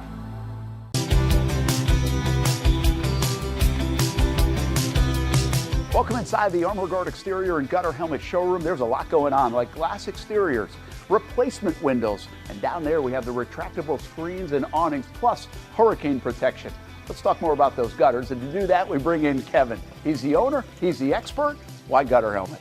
Well, Gutter Helmet is truly the only maintenance-free product. It lets the trash and debris go on the ground, the water wraps around and goes inside. Unlike filters, they sit on top of the gutters, and the trash and debris build up on top of filters, which requires maintenance. With Gutter Helmet, we're going to keep you off the ladder, the most dangerous thing in your garage. With Gutter Helmet, you'll never clean your gutters again. So get off the ladder and put on the helmet. Gutter Helmet. Get a free estimate at gutterhelmetofnorthflorida.com. You can also call 904-762-7779 or visit the showroom on St. John's Bluff Road in Jacksonville. In this video, I'm going to show you how to easily access Action News Jax Now using your Roku device. First, launch Roku. Next, use the menu list to scroll down to the search feature.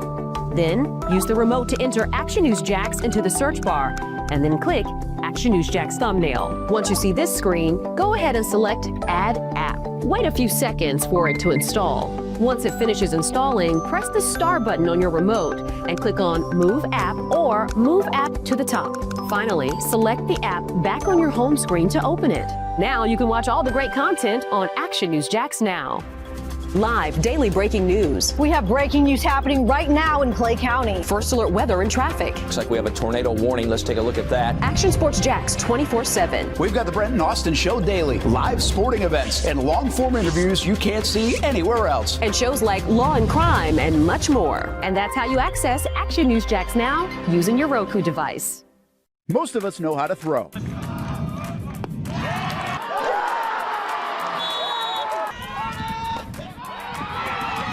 But you need to know what to throw. I'm not talking about footballs, baseballs, softballs. We're talking about those items you need to recycle.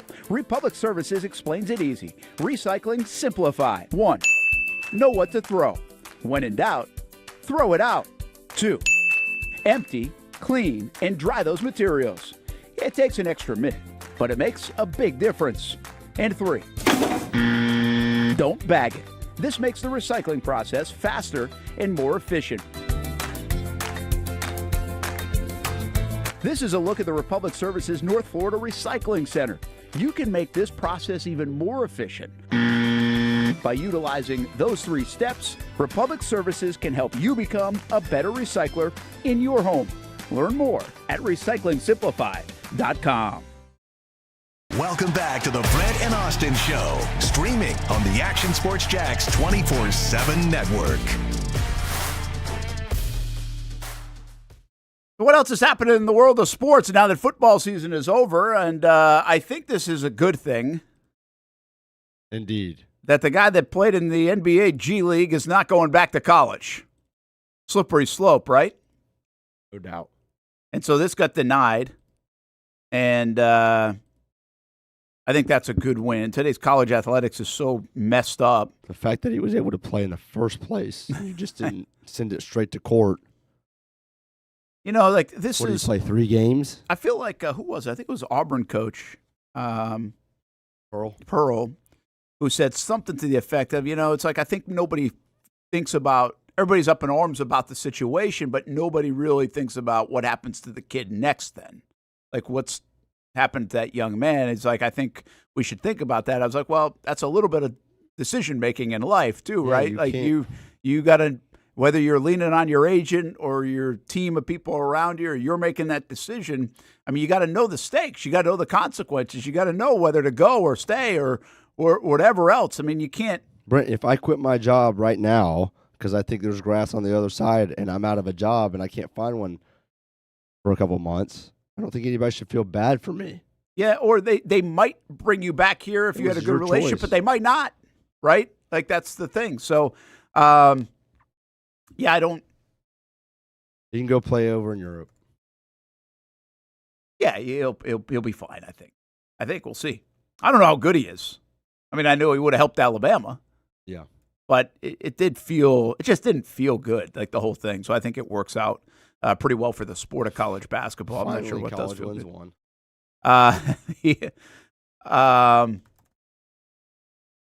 The college basketball in general, I think this is a great college basketball year. I probably watch more of it than usual on a national landscape. I don't watch it every night in every team, but I really think you run down the list to go ahead and look at the top 12 right now, and you could make a case. I mean, the Duke-UNC game was really good the other day. UNC can be really good, but they're not always good.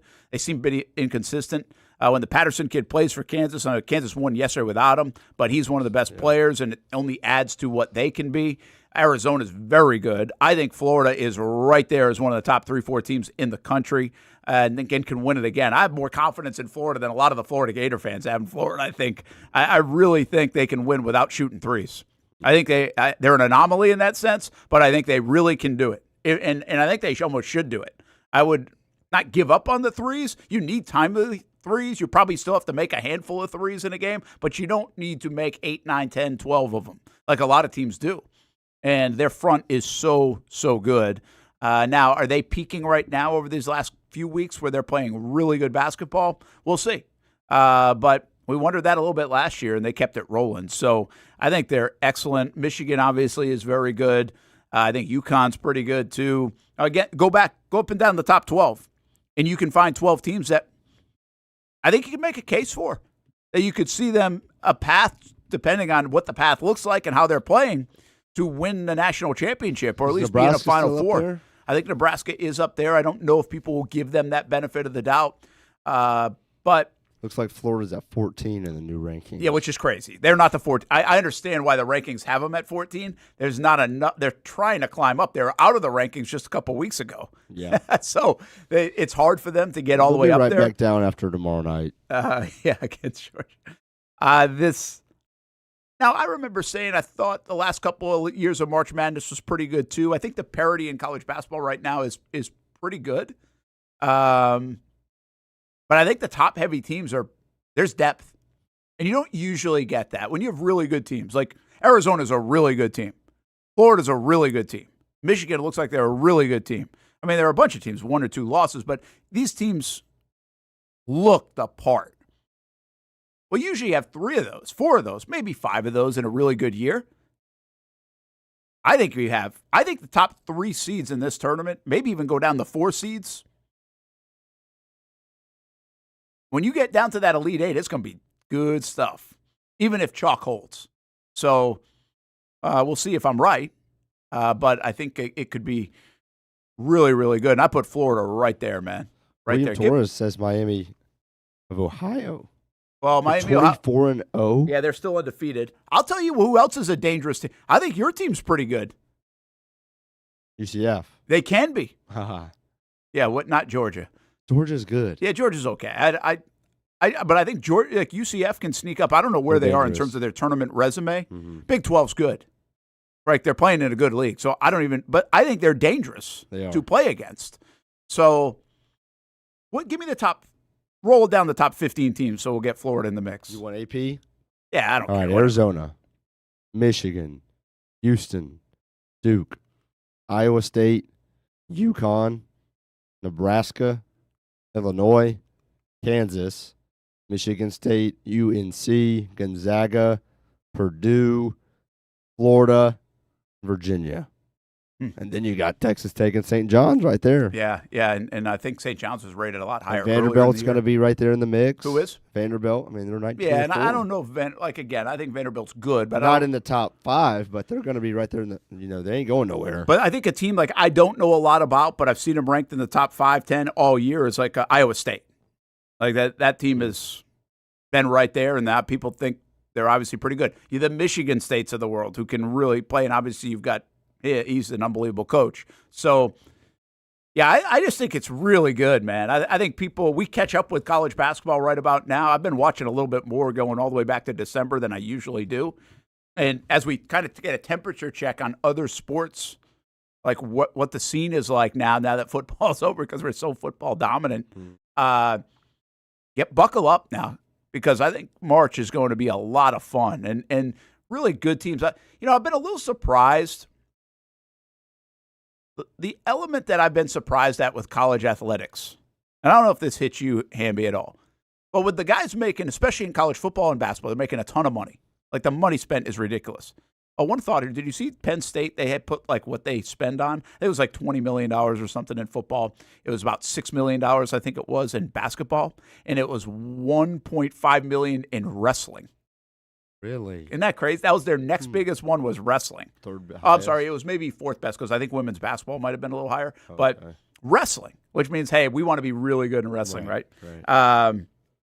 So what I was going back to say is in this landscape where people are getting paid this amount of money, what I've been impressed with and I'm surprised by the last few years is what looks like what I would call like a passion to play, a passion to be great, the togetherness of the teams, the will to win, the competitive nature of it. I thought we might lose some of that in college basketball and to some degree in college football. Now, listen, when you're playing at a high level, especially in football, you better play or you're going to get hurt, right? You've got to want. I'm just saying it feels important to these players, and I'm a bit surprised by it.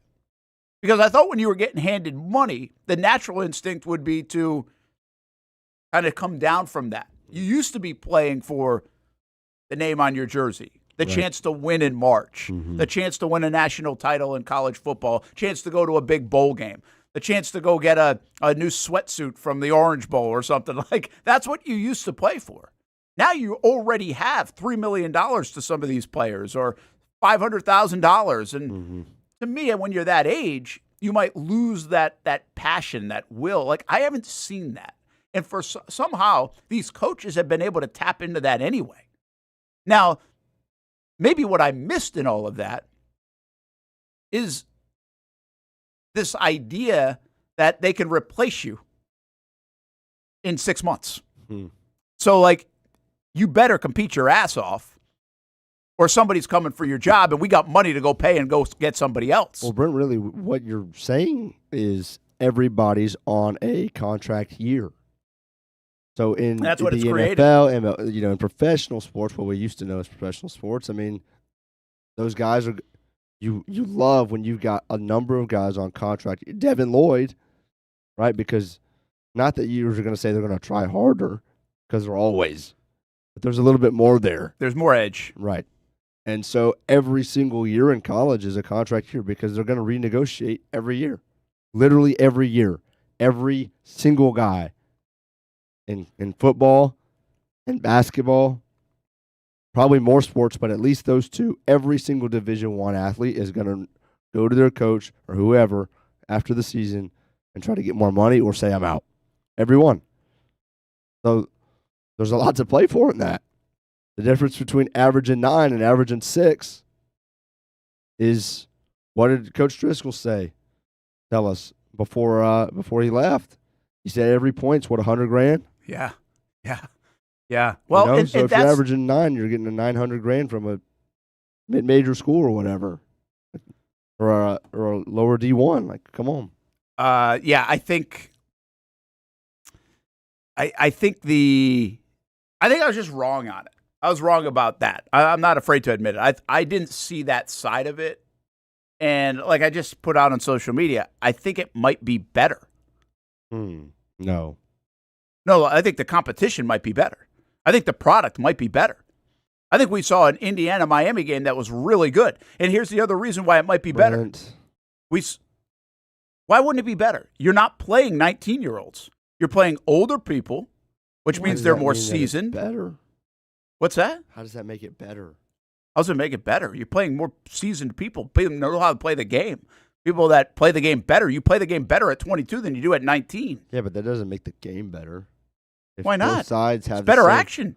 If both sides have the same age, we did it for 100 years. And now just because they're a little older and Absolutely. I don't care. Dude, you're coaching. If you coach a 16-year-old team or an 18-year-old team, what's a better brand to watch? Yeah, I get the 18-year-olds are better to watch, but it's like my standard is 16 and I'm watching 16, then I'm good. Okay, but the standard is that this should be pretty good athletics, and I mean, we're playing one-and-doners all the time in college basketball, and they're all 18, 19 years old, and by the way, heading to the NBA.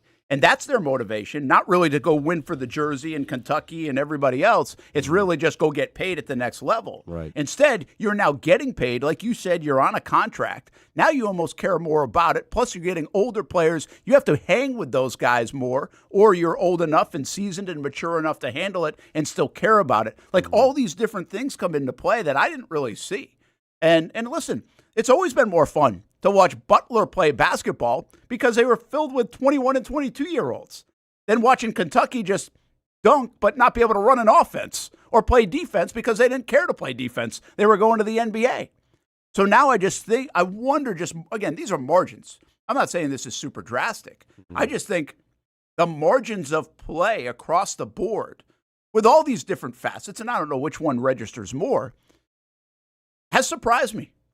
You know, it really has surprised me. I thought we'd get people that didn't care.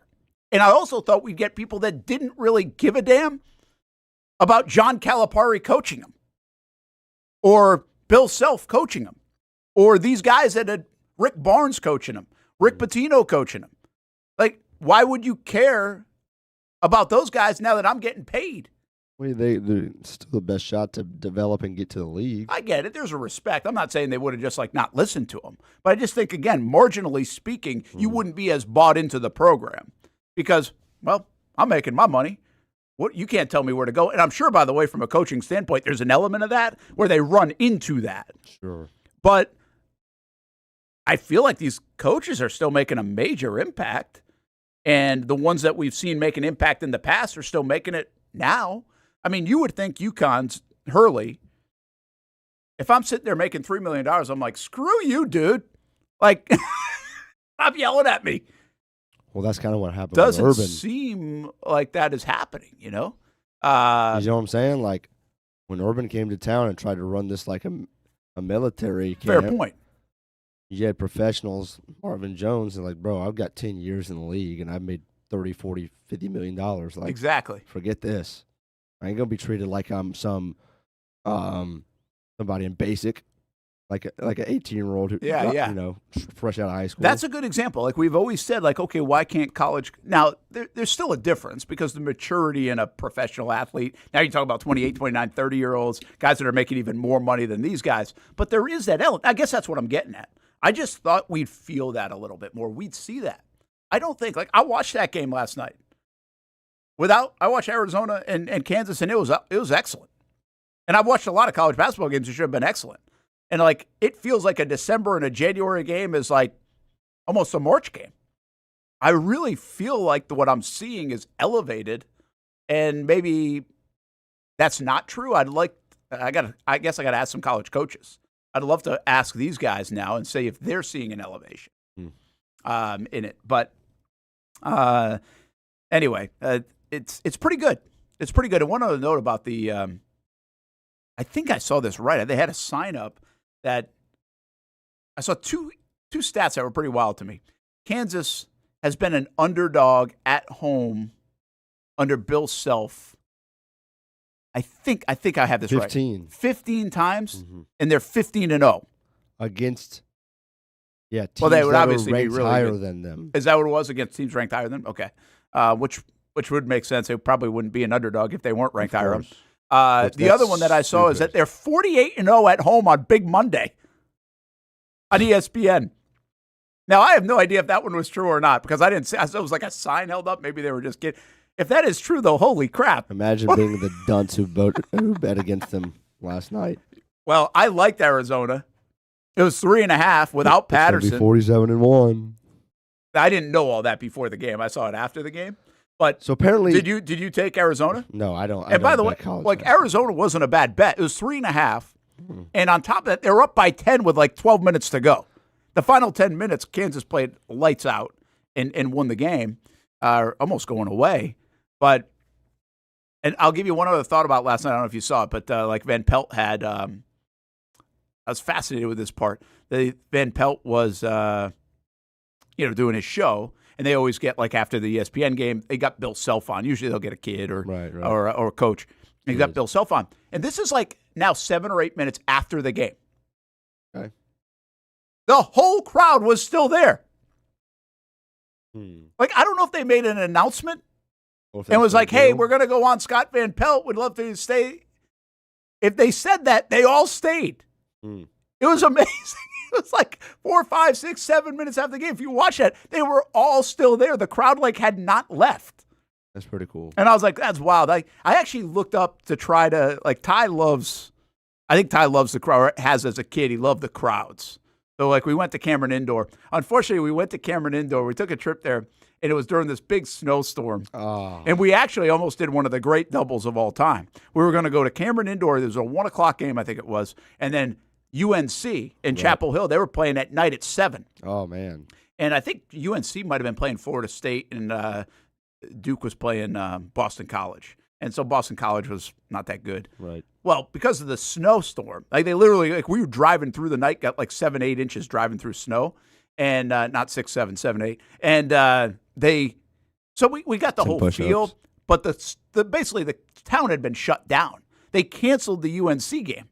Oh. So we couldn't go to that one. Thankfully, they didn't cancel the Duke game, but it wasn't as crazy because people couldn't get to the Cameron Indoor. Right. So it was still really cool to see it. But the point is, earlier this year, I looked up. I was like, can we somehow find a way to get to Kansas?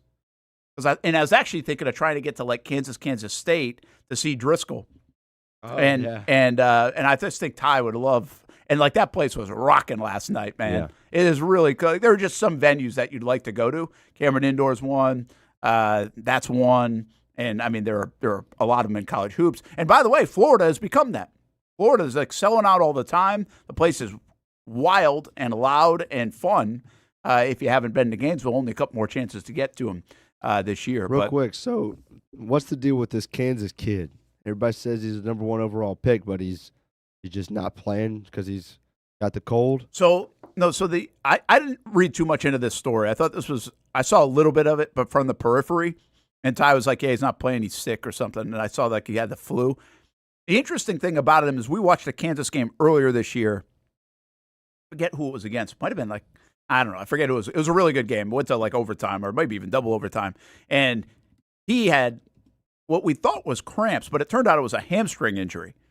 And he came back in the game, hit 3 free throws to go to overtime and then didn't come back in the game. And so, again, I thought it was cramps, but turns out he's been battling a hamstring injury most of the year. Mm-hmm. So he's in and out of the lineup all the time, even though he's very good.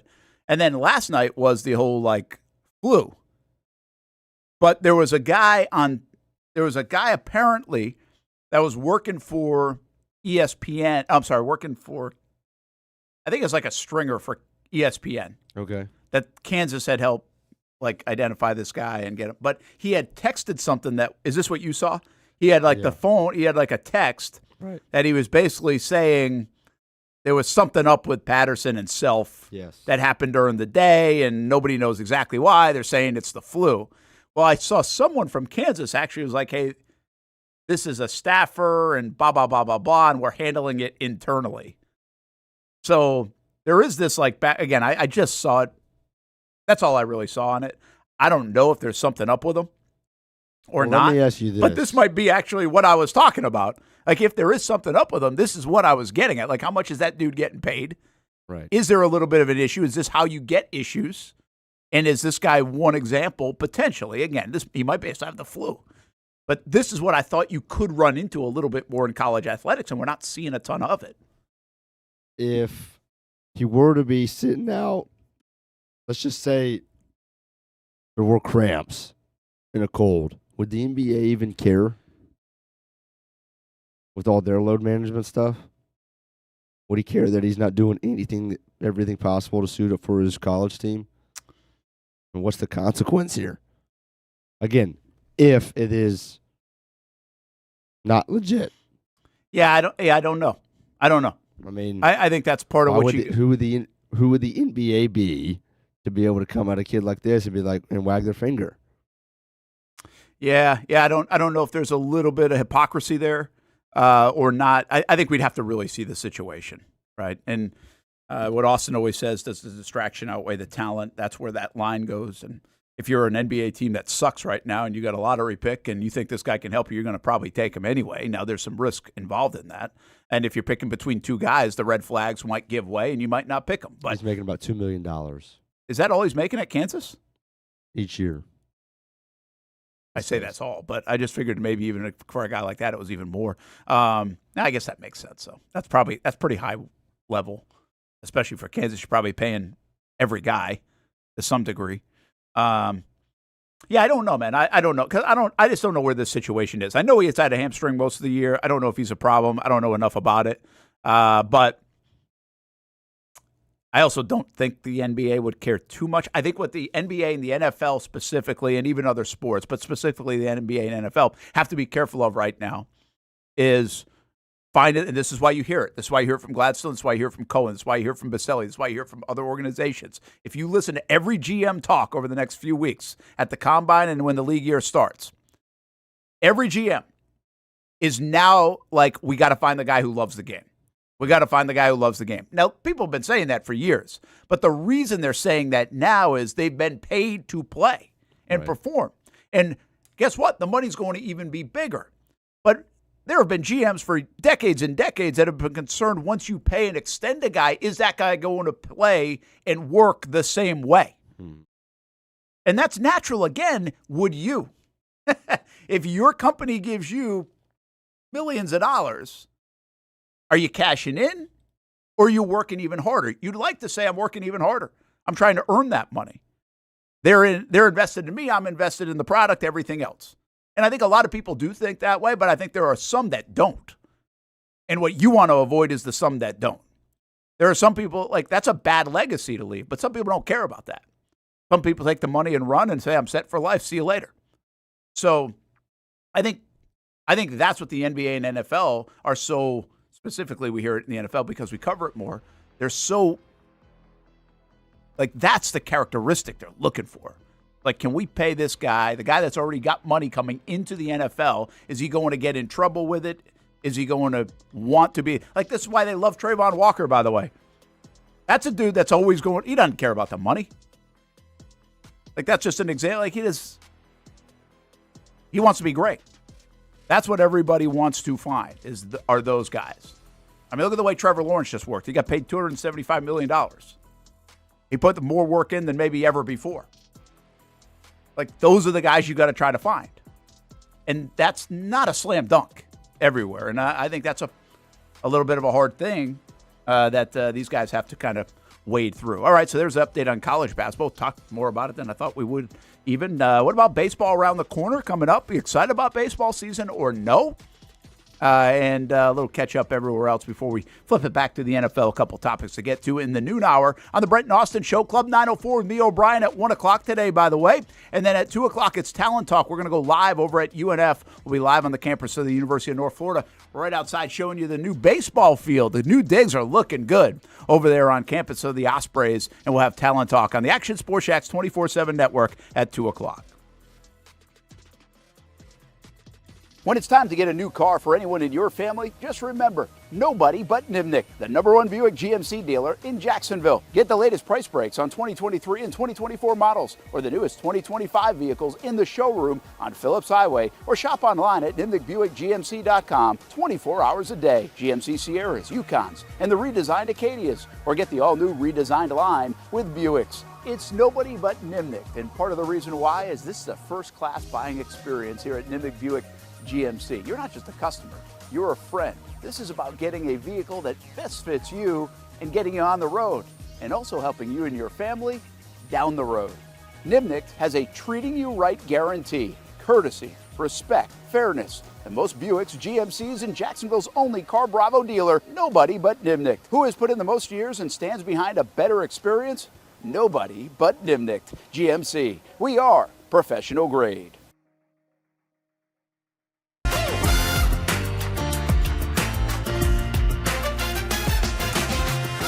Empower a future, inspire a dream. It's a bold but simple mission for the Jacksonville Police Athletic League known as Jax PAL. Help the next generation of kids in Jacksonville shape a brighter future. Their after-school programs, teenage leadership programs. There's community outreach. It's been just an awesome opportunity to be out here with my colleagues and do something good for the community. It's really been an interesting opportunity to just see everybody work together in a way that we don't normally in the office. And there's sports.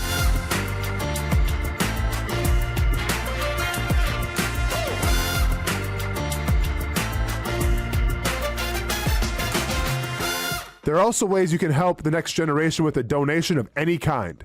Just visit jaxpal.org to get more information. Empower a future, inspire a dream with Jax PAL.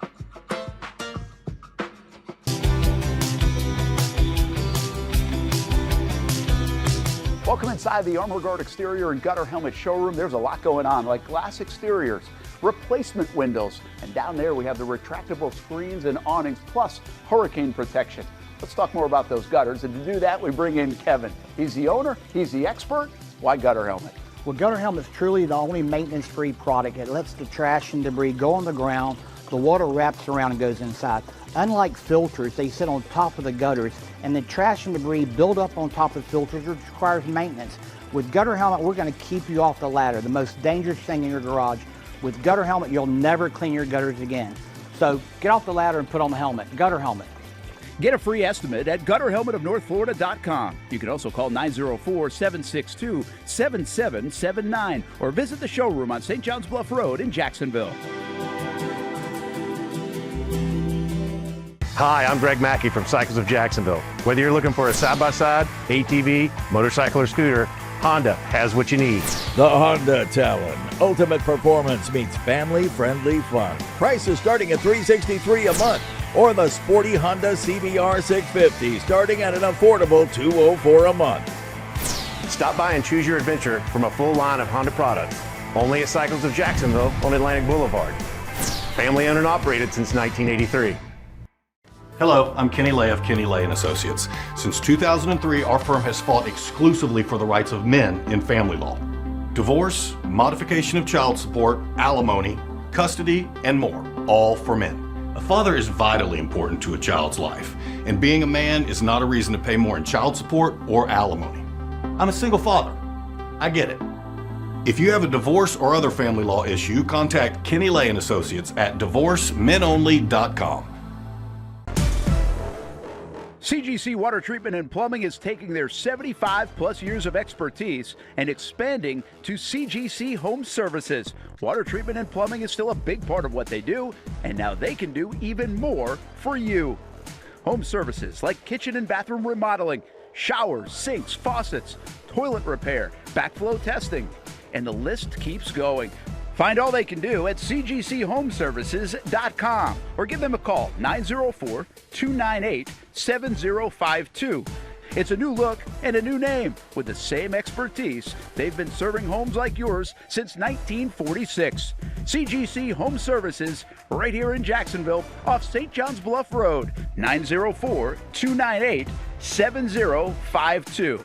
And visit cgchomeservices.com. Florida license number CFC 1432579.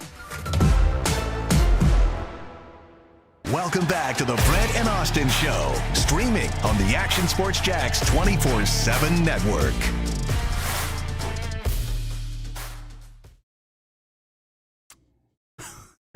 Okay, let me try to figure this out. Okay. I think I'm looking at attendance 27. You'd be correct. I'm trying to figure out who it is. Let me guess. Hold on. Is this, I'm thinking SFU is St. Francis against, there are a couple of teams in Chicago. So, like, I just hope you know that no matter what you say, I don't know the answer. Oh, you don't know? Hell no. I want to say it's like, what's the one? It's Chicago. Yeah, I don't know. I think it's not Chicago. It's just not Chicago. It's like Chicago. I can't remember. I can't get it. But anyway, 80, is that where you're at? Where do you see this? Attendance 27. It was just circulating around. Oh, really? Hey, at least they're honest. Usually a round up. Are you pretty good? Can you I'd be terrible at that. Like the projection of attendance. Oh, yeah. You're talking about like seeing a bunch of stuff and knowing how many it is. Yeah, like having a feel for it. Like I'm not good at that. I remember and I'm always off. School, they'd always get you with the gumballs or whatever. Dude, my voice is cooked. Yeah, your voice sounds awful. God. They put like 300 Skittles in a thing. They always do that when the guys are coming out for training camp. You know what I'm saying? Yeah, yeah. There'll always be an NFL video of like, how many are in this? Nowhere close. Yeah. What was tickets sold? Ripley said, yeah. I mean, 27. Now, listen, it could have been bad weather in Chicago or it just might have been a bad game to go to. I don't know.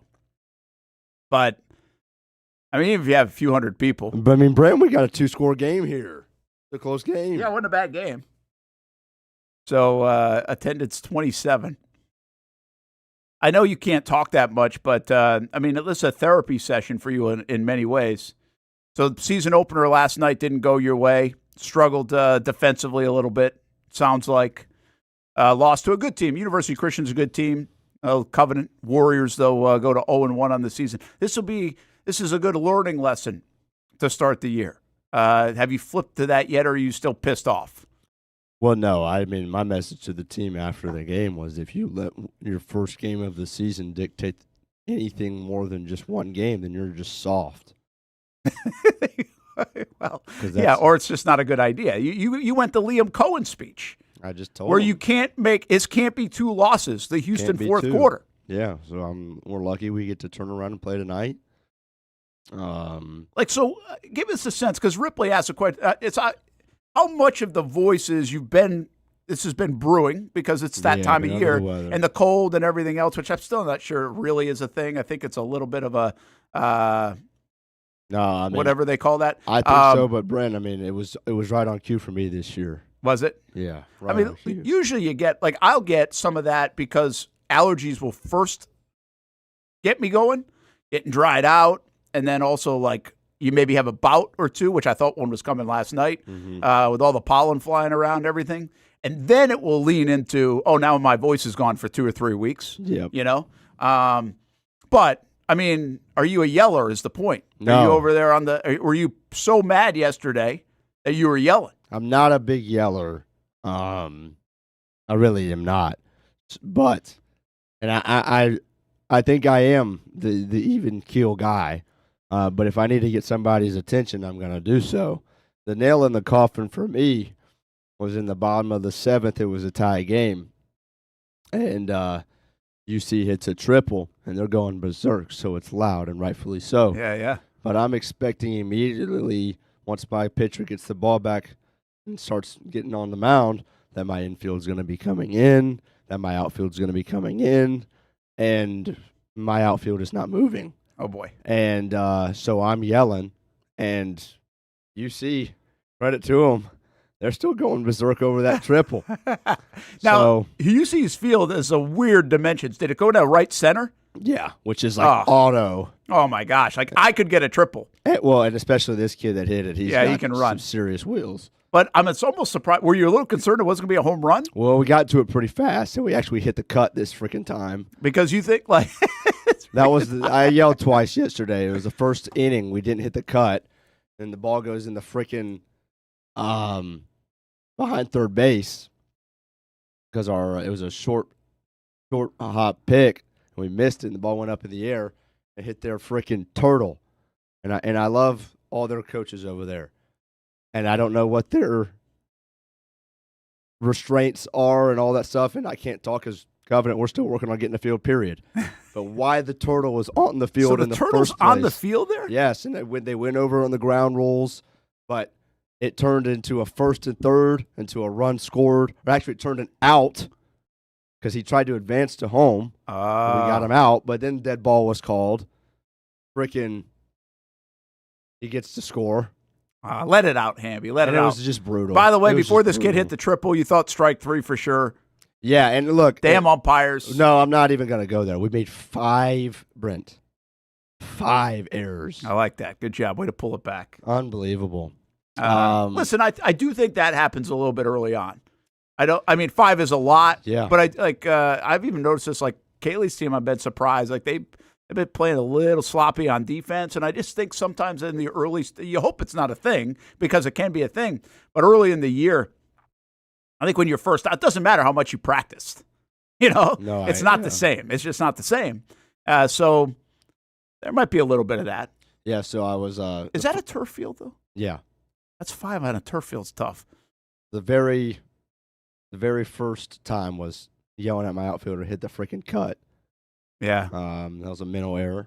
Rip, by the way, you're right on this. You were tied in the 7th with 5 errors. You really have no business even winning the game with 5 errors, and you're going to be fine against a good team. Like UC's a good team. Yeah. So, I'd feel pretty good, actually. Wow. I mean, I'd feel pissed off, too, because I'd have many a sleepless nights, which I do, and I'm not even the coach. But I'd feel pretty good. You got a three-run dinger in the first, I saw, right? Yeah, Landon, our one senior. That is an odd field now. We played on that once. Yeah, because left is so short. Left is so short. I mean, and he right, put it about 100 feet past the fence. Yeah. But he really didn't get it all. Like, he got it, but, he could have got more. You give up some and it was cheapies over there. Still launched. But the right center one goes, all the way to the school. It's oh, my crazy. gosh. It's freaking polo grounds. It's the polo freaking grounds. 800 feet out there. It's kind of fun, though. I like some of that. Now, I don't know about a lot of that, but I like some of that. I'd be if I was UC, man, I'd be right center field, dude. We're hitting it to right center field. You're telling me. So, yeah, that's a bummer, though. You hate to lose them. But good competition early on. And I, like I said, I'm kind of with Rip here. This could be good. Could be good. I like it. Pretty intense for an opener, though, huh? Yeah, which is what we wanted. Yeah, that's nice. I like that. And that's what gets me going, honestly, is the intensity of a 7th inning in a high school baseball game when everybody's really freaking nerve-wracking. It's the most important thing on the planet. Yeah, man. That's my spot. Yeah. Polo ground. Yeah, MLB The Show. If you never played and just got to pick your ballpark and go all over from the old school, then you haven't really lived. Yeah. So it's good that you know the Polo Grounds. That is actually a good catch, Ripley. Like a young guy like him knowing even the Polo Grounds exists. Thank you, video games. Well, that's what, when you play NCAA back in the day, yeah, it's awesome to play at the home fields, but then you got to just play at the Rose Bowl. And you just, and what the NFL has never had in Madden is you've never been able to go back and play at old stadiums. Now, in maybe my ignorance, I don't know which ones you'd even really want to play at. Are they even cool? Because Polo Grounds is way different. That's cool. Yeah. Does the NFL have that? I honestly don't know, but that's what Madden's never had. The MLB The Show always had, which I thought was awesome. Yeah, that's good stuff. Well, hey, I like it. Baseball season underway. I know we actually might go check one out tonight. Steph's still big Creekside Nights. So am I, but Steph literally can't wait to go to Creekside tonight and watch the opener. They're playing Spruce Creek, and then they play Trinity right after. I mean, the schedule Creekside has is Best insane. of luck to you. But get some good high school baseball in the area, and good luck to everybody who's playing. I think I saw we'll make it our mission. Columbia usually pretty good. They opened with a 12-1 win yesterday. I don't really know who else played, but we'll get in on the act on the high school baseball and softball. Softball, I think, starts next week. They're usually a week behind, and we'll see how everybody is. I think everybody around here chasing Trinity Christian. A week from tomorrow, we will have no gate fees. Yes. And it comes back. So we'll have polls and get into the high school topics and who are the better teams. And we need some topics. And we've got some good ones already, I think. And so many of these are, where are they now in the landscape of college and high school ball? And we'll check in on some of those topics and visit with coaches and the like. We think we're doing that one at 1 o'clock now on Wednesdays. So we will have it here on the network, and then, of course, it replays on all social media. By the way, we're also adding Where's Home podcast Sunday at 6 o'clock. It debuts on the network with Chandler Dantzler and Noah Schlicksup. They're going to have that. So, I mean, we are probably the only outfit in the history of local media to have two local high school baseball shows. I love it. I love it. And so, I mean, you got to love that. And, the one thing I will say about no gate fees is it's a little bit the intention of it, and I think it still does exist this way. It's not just about high school baseball and softball. Now, it has a heavy lean that way, but we try to bring up topics that would really be a domino effect at all youth sports levels, too. And sometimes they're better than others in terms of having a further reach, but that is kind of the goal of that show. That's kind of how it started. It's also why it's called No Gate Fees, for obvious reasons. Except I'll always say high school sports, I'm no problem paying high school gate fees. High school sports, of course. Yeah, we're destroying the competition on the high school baseball market. We got it surrounded. Yes. That is true. We are very proud of that. Somebody's got to. We are very proud of that. I just can't give you enough, since we're talking amongst friends here. This is a great time of the year. I was just telling Hamby, I love this, that McAfee just announced he's off today for 2 weeks, which they're kind of catching their breath a little bit. And we'll do that in the summertime when we think, especially when listening habits are way down, late June, early July. But I kind of like that they are doing it, and other people have done that. We feel fine doing that as well. But part of it for us, over the last few weeks, has been just a little bit of a, hey, catch your breath, but also a look into what's next and how do we keep doing this thing bigger and better since it's not going anywhere. And, we have Storytellers of the 904. We're really proud we started that last year. I love that's more of a passion play for me. I love the idea of that show and the guests that we had on that show, and we're starting another season of that.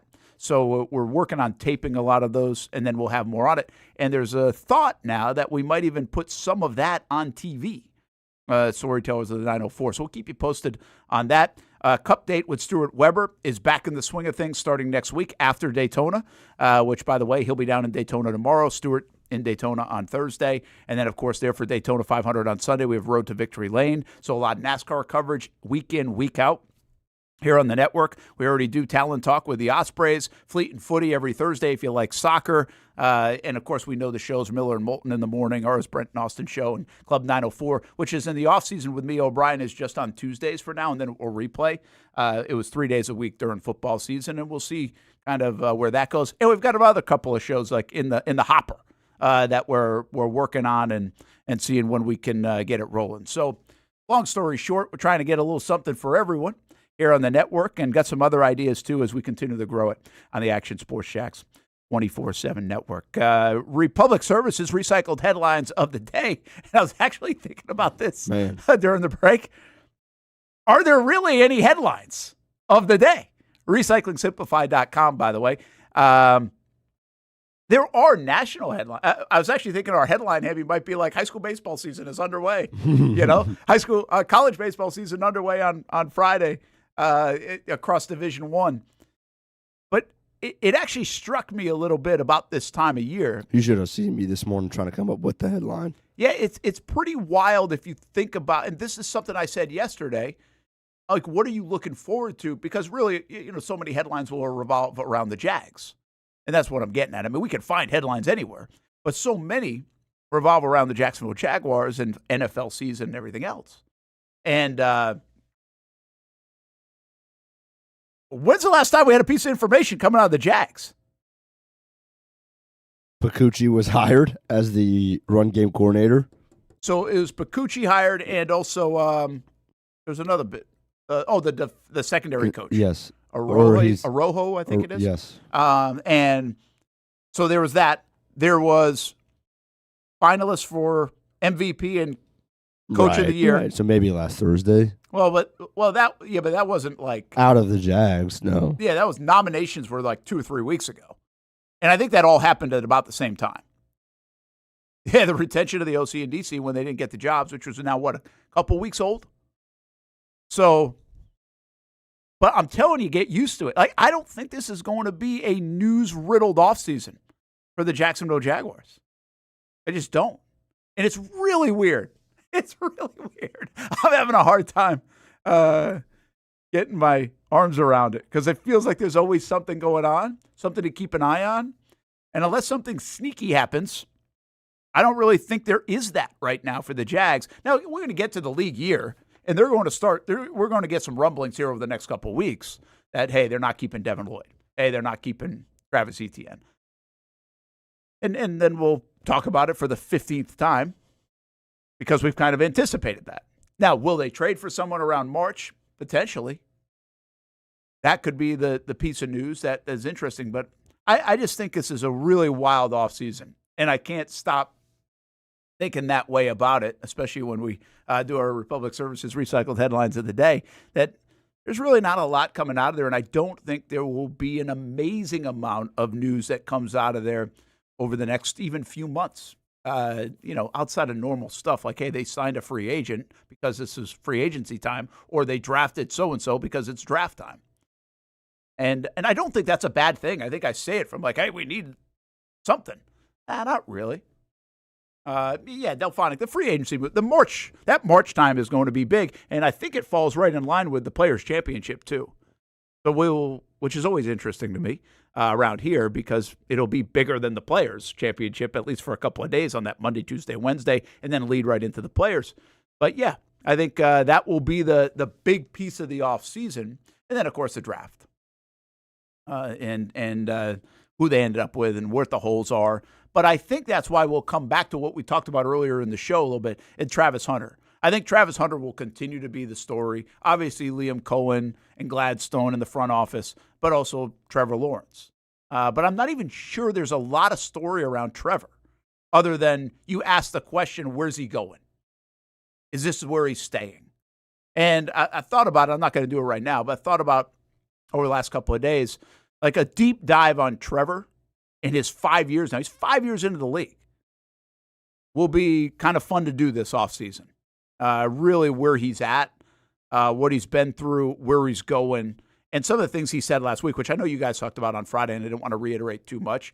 I'm sure, Hamby, you probably had the one, right, where he said, I've learned more football. Yeah. I mean, that was Prisco. Pretty eye-opening, right? Is that what he said with Prisco? Mm-hmm. And that is wild, but not stunning in many respects for Trevor Lawrence. Brent, and also what a wonderful thing to say about Udinski and Cohen and the rest of the coaching staff, offensively specifically. Yeah, the question I asked Austen was because coming off of hearing something like that, where Trevor's saying, I learned more in an off season or in this season than ever before. If you are a team that is still looking for an offensive coordinator right now, don't you hear stuff like that and be like, man, we got to go young? Like the next day, and this is what I brought up, or that same day, Aaron Glenn and the Jets hired Frank Reich as their OC. And then I heard Trevor say that, and I was like, man, that might be just such a, like, what are you doing?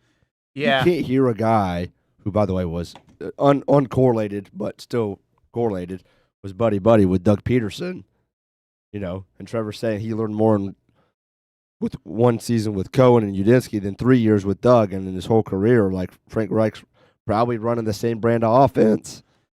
Why would you not want to go get somebody in this new era, new way of thinking? Well, I thought that's why Udinski had a shot, right? I thought he had a shot more than... No, but Brent, even as your OC, Yeah, I get it. I'm just saying. I think those young guys have a shot now because of it. But I think Delphonic's bringing up the point that it's not really about young versus old. It's really about the McVay tree.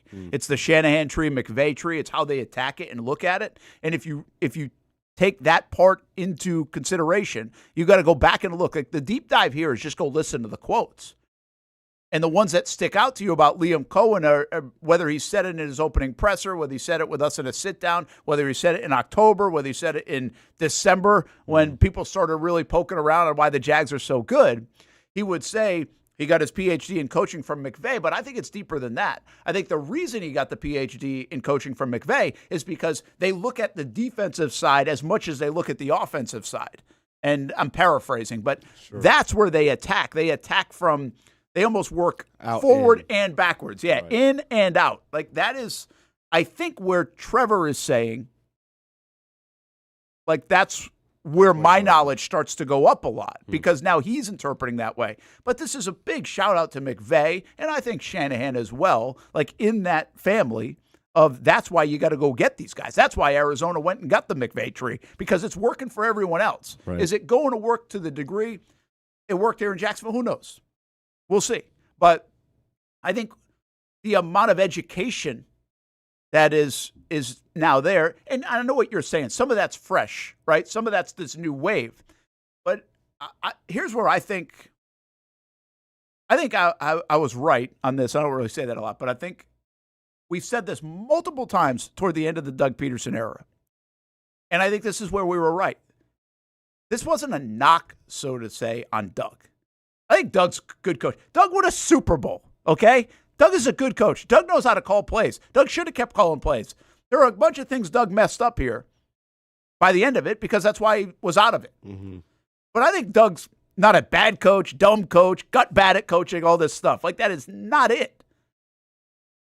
But I do feel like in life, in general, of whatever you do, and specifically in sports because it's easier to relate to in this sense, you get somebody that is teaching you,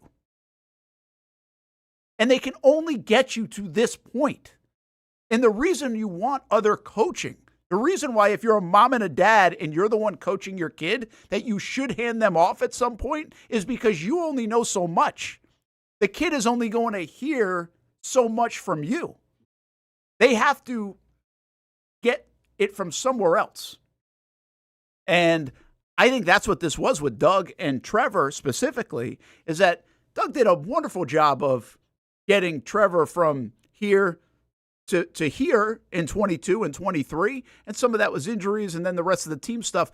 But he absolutely upgraded Trevor from what his college was to what Urban was. He took him from here to here. The question was who is going to take Trevor from here to here, and I think Liam Cohen is your answer. I don't know if Doug was going to be your answer. Part of that might have been Doug was maybe complacent. Part of that Doug couldn't take him from here to here. I don't know. I don't know what the reason why. I just don't think he was going to do it. And that's what we said toward the end of the Doug stuff, why it wasn't. This is why you need to make a change. Because if you're going to get Trevor to reach his ceiling, to reach his potential, it doesn't feel like this is the situation to do it. But thank you for doing it to the point you did. Both can be true here. This doesn't have to be a knock on Doug.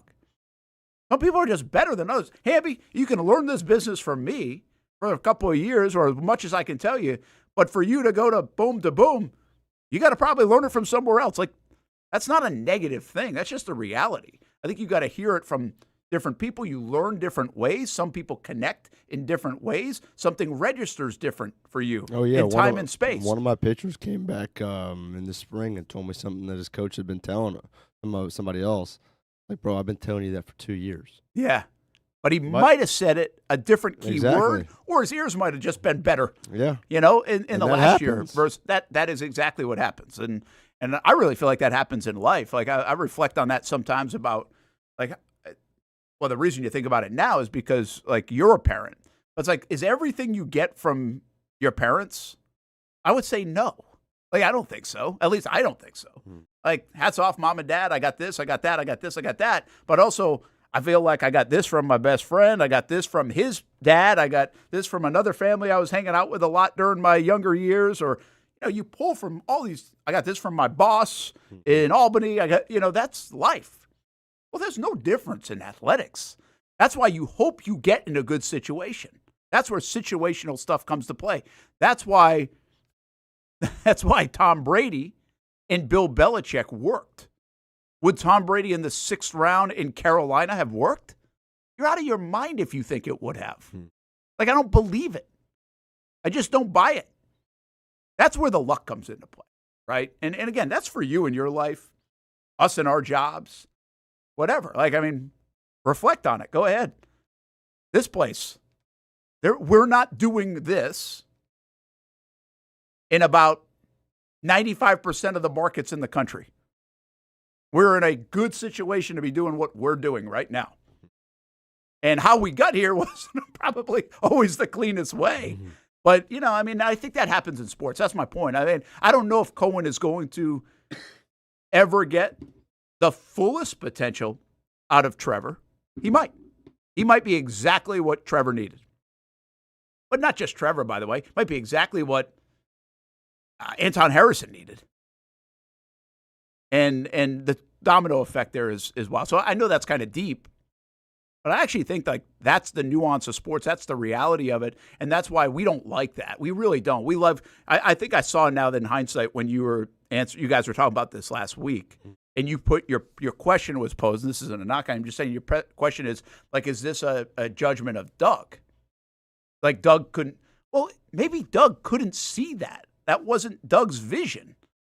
And the vision didn't marry Trevor beyond the point they got.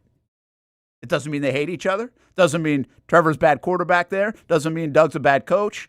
Any of that. Just means it was kind of close to where it was going to be. And you needed to refresh it. That's a tough thing to feel out now. How do you get that to work? I just think a little bit of that's dumb luck. And the fact that Liam Cohen is here in Jacksonville with Trevor Lawrence, pretty fortunate. By the way, I should just tell Hamby I'm the Sean McVay of media, but I don't believe that. I don't believe that. We probably need a Sean McVay of media around here so we could produce even more talent than we already do in Jacksonville. From Dabo to Meyer to Doug to Cohen, Trevor game will be on another level this season due to maturity of different types of coaches. And YB400, I like what you said there because at some point, again, maybe we are doing our deep dive on Trevor here. But at some point, Trevor doesn't have to do it all by himself, but he's got to take the reins and be the guy that's in control of it all. Now, this is where I think the Bradys and the Russell Wilsons of the world went from being almost game manager-esque players in their first 3-4 years. I don't know what the actual timetable was, but it felt like 3 or 4 years, to then being able to be, we're stars and MVPs. And follow me, I'm going to go put up 5,000 yards and throw for 40-something touchdowns. That's the question we have for Trevor. Did that just happen? Did that transition just happen where now he becomes that guy after getting through all the mud he had to get through? And if so, then we're in a really good spot in Jacksonville. Can he ever get to that point? That's another question. We'll find out. But we kind of feel like he could, given the talent that he has. So I think there's a time here where I'm not telling you that Cohen can't help him out anymore. It's just that there's a shift where we're not going to say, hey, this is Liam Cohen's team or offense. We're going to say it's Trevor Lawrence's. That is, if it's going to be as good as it can possibly be, that is going to happen in Jacksonville. And I think the weird one to watch there, as I'm saying this out loud, is actually the Stafford and McVay one. Because if you look at Matthew Stafford and Sean McVay, if you look at the Rams, whose offense is it? We really feel like it's still McVay's. I don't think we give maybe enough credit to Stafford because we give a lot of credit to McVay. But I've heard at times that they've had a little bit of a wrestling match in that. And some of the stuff that McVay wanted Stafford to do, and Stafford was like, no, let's do this. There's been a little bit of a tug of war at times, and maybe that's a healthy one. I'm not trying to break a story here. discourse between the two. But I just think that's been a little bit over the last few years, even though they won a Super Bowl together. So what is that like, especially if it's going well here in Jacksonville with Cohen and Trevor? And I think that will be interesting to watch. But I also think it'll be interesting to watch if they're good for a few years. Will we always think it's Cohen's offense, or does it somehow transition to Trevor's offense? Because at some point it transitioned to Brady's offense and Aaron Rodgers' offense and Brett Favre's offense and, in my opinion, even Russell Wilson's offense. You didn't really give enough credit to the OCs, the LaFleurs of the world, maybe the McCarthys of the world, even before LaFleur was there, and also like Josh McDaniels, who now gets his flowers more than he used to with Brady, or whoever was out in Seattle. I don't even know who was out in Seattle with Russell Wilson in the early days. I don't know. So, yeah, I think I just think that's fascinating. That part of sports is really cool, and will be fun to watch if this hits full throttle the way we think it can, and continues the way it did in the last couple of months in Jacksonville.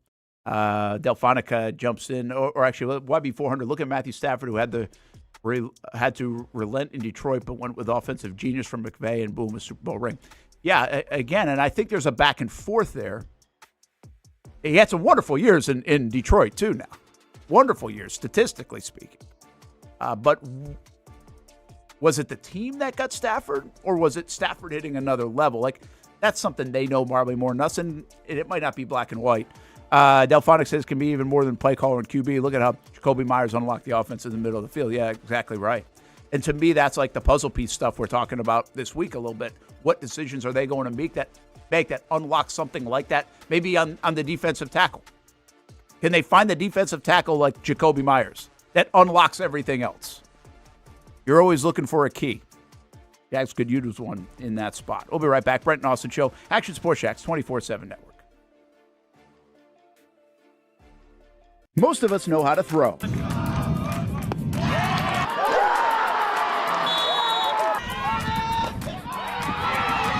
But you need to know what to throw. I'm not talking about footballs, baseballs, softballs. We're talking about those items you need to recycle. Republic Services explains it easy. Recycling simplified. 1. Know what to throw. When in doubt, throw it out. 2. Empty, clean, and dry those materials. It takes an extra minute, but it makes a big difference. And 3. Don't bag it. This makes the recycling process faster and more efficient. This is a look at the Republic Services North Florida Recycling Center. You can make this process even more efficient. By utilizing those 3 steps, Republic Services can help you become a better recycler in your home. Learn more at recyclingsimplified.com. In this video, I'm going to show you how to easily access Action News Jax Now using your Roku device. First, launch Roku. Next, use the menu list to scroll down to the search feature. Then, use the remote to enter Action News Jax into the search bar, and then click Action News Jax thumbnail. Once you see this screen, go ahead and select Add App. Wait a few seconds for it to install. Once it finishes installing, press the star button on your remote and click on Move App or Move App to the top. Finally, select the app back on your home screen to open it. Now you can watch all the great content on Action News Jax Now. Live daily breaking news. We have breaking news happening right now in Clay County. First alert weather and traffic. Looks like we have a tornado warning. Let's take a look at that. Action Sports Jax 24/7. We've got the Brent and Austen Show daily. Live sporting events and long-form interviews you can't see anywhere else. And shows like Law and Crime and much more. And that's how you access Action News Jax Now using your Roku device. If you don't see a pit, it ain't legit. When you hear that, you think Bono's Pit Barbecue, a staple in Northeast Florida now for 75 years. A place that feels like home with friendly service. A meeting place for friends, family, or business occasions. On the menu, the corn nuggets are a favorite in our house, but there's something for everyone. Sandwiches, platters, salads, sides, desserts, and family feasts. You see Bono's all over the place in Northeast Florida. You know, there are almost 20 locations in the Jacksonville area now, so stop on by, sit down, and dine in with Bono's. You can also take it to go. There are drive-thrus in many of the locations, and they have delivery options too. Just download the Bono's app to make things easy. I signed up for the loyalty program, and you can too, to get special offers. If Jacksonville is home, few things feel more Jacksonville than Bono's Pit Barbecue. Celebrate 75 years and many more to come. Bono's Pit Barbecue. If you don't see a pit, it ain't legit. People helping people. It's at the core of what Alive Credit Union is all about, and it's been that way for over 70 years. From the start in 1954 to today, the mission remains to inspire financial wellness and give you a financially fit lifestyle. Alive Credit Union and its employees are committed to not only serving their valued members, but also our community here in Northeast Florida. I had a chance to see that commitment firsthand as Alive partnered with our Action Sports Jacks 24/7 team to bring you Armada men's and women's soccer broadcasts. Inside the 18, it is a shot, and it's a goal! Chloe Chivers! And that connection to the community continues with Alive Credit Union's support of the Police Athletic League of Jacksonville. Alive Credit Union's commitment to our community also involves serving the financial needs of all first responders through the recent merger partnership with City and Police Federal Credit Union. Join the community and become a member of Alive Credit Union today. Find out the many ways you can be inspired in financial wellness at alivecu.coop.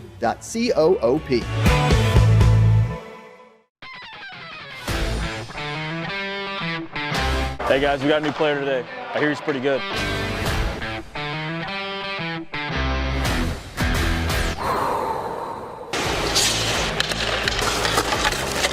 Heard this guy played in the NFL. I think he's an MMA fighter. I've actually been on his show, the Brent and Austen show. Football and fighting, that's the easy part. Let's see if I still have it on the ice.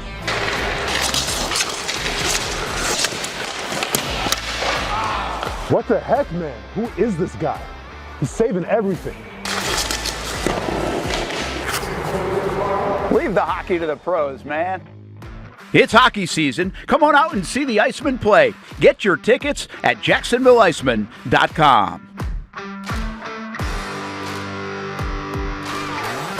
Welcome back to the Brent and Austen Show, streaming on the Action Sports Jacks 24/7 network. All right, taking a live look over at the University of North Florida right now. There's an introductory news conference for Abby Gilliland, the new head coach of the University of North Florida women's volleyball team. And there's a little meet and greet over there and a news conference taking place at the suite inside UNF Arena. Marcel Robinson giving us a live look over there. Abby's been on Talent Talk, I think it was 2 weeks ago now. Yeah, 2 weeks ago. So if you have a chance and are interested in volleyball around the area and University of North Florida volleyball and want to know more about Abby, you can obviously go to unfospreys.com, but you can also go listen to her on Talent Talk a couple of weeks back, which is always on our Action Sports Jacks channels and on our YouTube channel is probably the easiest way to find it, but it's also at unfospreys.com as well. Talent Talk coming up today at 2 o'clock. We're actually talking a lot of baseball at 2 o'clock. Joe Mercadante scheduled to join us. We also will be joined, I think, by Jeff Conrad. They got a huge win over Auburn on Thursday. They're off to a nice start. And who else has joined us? I think we've got we got a little women's basketball conversation as well as we get closer to March. You know, there's so much going on in March around here. Erica Lambert will be joining, yes. What's that? Erica Lambert as well. So, and again, we might even have our buddy Corey Levine, who helped, put the whole baseball field in place. They got a new turf field over there. That'd be interesting. So there could be some folks jumping in and out. We'll see. We're going to go live from the Nest over there near the baseball diamond and give you a look at some of the new digs that they're still working on, trying to get ready for the opener coming up on Friday as Division I baseball begins. I was about to say something else. No, I can't remember, but that's okay. That's what happens. Brent Martineau, Jason Hamby. Hamby toughing it out. I've probably made him talk more than he even wants to today with the voice. Hopefully that doesn't happen for a couple more weeks. We're going to really stress that thing out. Well, we should be all right tonight as far as just not having to scream. I would hope. Who you playing tonight? We got First Coast Christian. Okay. All right. No screaming tonight. So you play Monday, Tuesday, and then that's it until next Friday. week. We play Friday. Oh, you play Friday. 3-game week Yulee. to start. Yep. Yulee's probably pretty decent. We'll see. I've heard much, so we'll see. We will find out. I think they won their opener yesterday. I saw them put out there on Twitter like 17-3 or something. I had a random thought question. I put in the little chat and email that we do each day. I don't know. I got to think of the goofiest stuff, but yeah, what led to this? Yeah, I'll tell you what led to it because I'll have my answer. I don't know how many answers there are, and hopefully this isn't a bad conversation at lunchtime. Oh, but what's the food that you like that really looks like it will be awful? This sounds like a good old Jacksonville feud question. Yeah. Right? Kind of the way I phrase that. We should bring it back, Jacksonville feud. I would say this wasn't the one that got me going on it, but the one that, here's another example, is do you like beans? Yeah, I can do beans, like baked beans. Yeah. But there are very few beans that look appetizing. Yet I like baked beans. Yeah, okay. But I really don't think they look very appealing. To eat. Mm-hmm. The one that got me on the topic is guacamole. So if you eat, we had a guacamole dip, but any kind of guacamole really. But even like a guacamole bean dip, or throw some corn in there, throw some whatever in there. It just and if you have like guacamole a day later, which is still good, but it looks even worse. Like a day, like the aesthetics of it are not pleasing. Mm-hmm. But I like guacamole, and I didn't like guacamole at all as a kid. But avocados and guacamole became a big thing in the last 10 years. Probably ever since you remember, and it just looks awful, doesn't it? I mean, do you like guacamole? I would tolerate it. I'm not a fan. I'm not a junkie like a lot of people are. I'm not a junkie either, but I'll eat it. And I don't have to tolerate it either. I'll eat it. It was really good. What you got? Anything? You eat all that hamburger and stuff like that? Rice? That's not bad. Beef and rice, yeah, it looks fine. 50% of my diet. So. Yeah, and you look at it all the time, so it's certainly not less appealing. No. Just wear a blindfold before you eat the guac again. Yeah. I don't not want to eat it, but seriously, if you look at it, you're like, why am I eating this? Why is this good? That's what went through my mind. Why am I actually pulling this out of the fridge to eat it? I got a picture for you. I think we've played this at one point on the show before. I'll tell you anyway, chocolate does that to me too. I can't, if I look at a chocolate cake, I want to throw up. What about this? Is that a hot dog something? A hot dog cake that I think has been iced over. No way. I think it is. Oh, I thought that was like a container. It's jelly and Vienna sausage combo. I would like the Vienna sausage or hot dogs. I don't know if I'd like it in this setting. I like just most everything, although I did just say I don't like chocolate, which people would be surprised by. But I had a chili last night that didn't look. Oh, chili doesn't look good. That's a good one. Yeah. Yeah, chili looks awful. Yeah. It didn't look but good. I love chili. McDonald's fries still look good. Hey, that's the flip side of this conversation. It's just amazing how much you get sold in fast food on the images, especially in today's day and age. They look so good, right? Mm-hmm. The HD quality images that are up on the digital menu. Yeah, with the glue. Oh, my gosh, it looks so good, and it never is that good. Dude. But you have your vision, which is crazy. It's like the greatest oversell of all time is on fast food places because the way the lighting is now on the boards and everything, it pops like crazy. Go to a drive-thru, especially if it's a new one. If it's an old one, probably not. But, that stuff looks like sign me up for it all. And then it comes out and you're like, what the hell did I order this for? Here's one like that is salad. Salads like that even at restaurants. Dude. If you get a bad batch of salad, it looks awful. Oatmeal. Oatmeal's another one, not good. It looks terrible. It does look terrible. Anything with gravy on it? I don't think gravy is all that visually appealing. Yeah. Almost like there's anything that's like that color is not appealing. I guess. Meatballs. Meatballs don't look bad. No, that's not what I'm looking for. I'm looking for Sloppy Joes. Sloppy Joes, yeah. And then they taste so good. You give me that Sloppy Joe right out of the can, and it tastes so good. Out of the can? Oh, yeah, man. Oh, God. You know what? I can't believe I didn't put this in the headline. We didn't lead the show with it. I had a Girl Scout cookie last night. You did? Congratulations. 4 of them. What 4 kind? Of those things. It was the one with peanut butter because I like those. Whatever they're called. I don't know the names of them anymore. I don't. So the peanut butter sandwich with the chocolate Yeah, or with the... I took a picture of the case to document. But it just says peanut butter patties. Okay, so they were the patties. Because Crispy there's 2 different cookies kinds. layered with peanut butter and covered with a chocolatey coating. And you had 4 of them. Oh, yeah. I could have done way more damage. Pretty good, huh? Hey, ain't bad. Not bad at all. That is an amazing accomplishment for you. I'm sorry I didn't. I meant to actually text it to y'all, and I let you down. But, yeah, I had 4 Girl Scouts. The first time, I think, in my life, despite my parents' fib that they somehow gave them to me when I was a kid and I didn't like them, whatever that is. And, yeah, I think I could have probably put down cookies like that. Like you could so easily put down the whole freaking case. Yeah, you're right. By the way, Delphine, I thought we were going to do that. I thought we were going to do some kind of test on the girl. Weren't we supposed to? You jumped it. Hey, you could do for the rest now. That's still the only one I've had. I did wait. See, yeah, Delphonic, you're right. But we could still do it. By the way, Delphonic, don't tell the secrets. We could still. He's only had 1. Yeah. He hasn't had the taste test of all of them. Mm-hmm. Now the question is, who's got them all? Facts, Steph Torres. Steph bought some. She brought the shortbread ones because I actually like the shortbread ones, so I've actually had a little of those.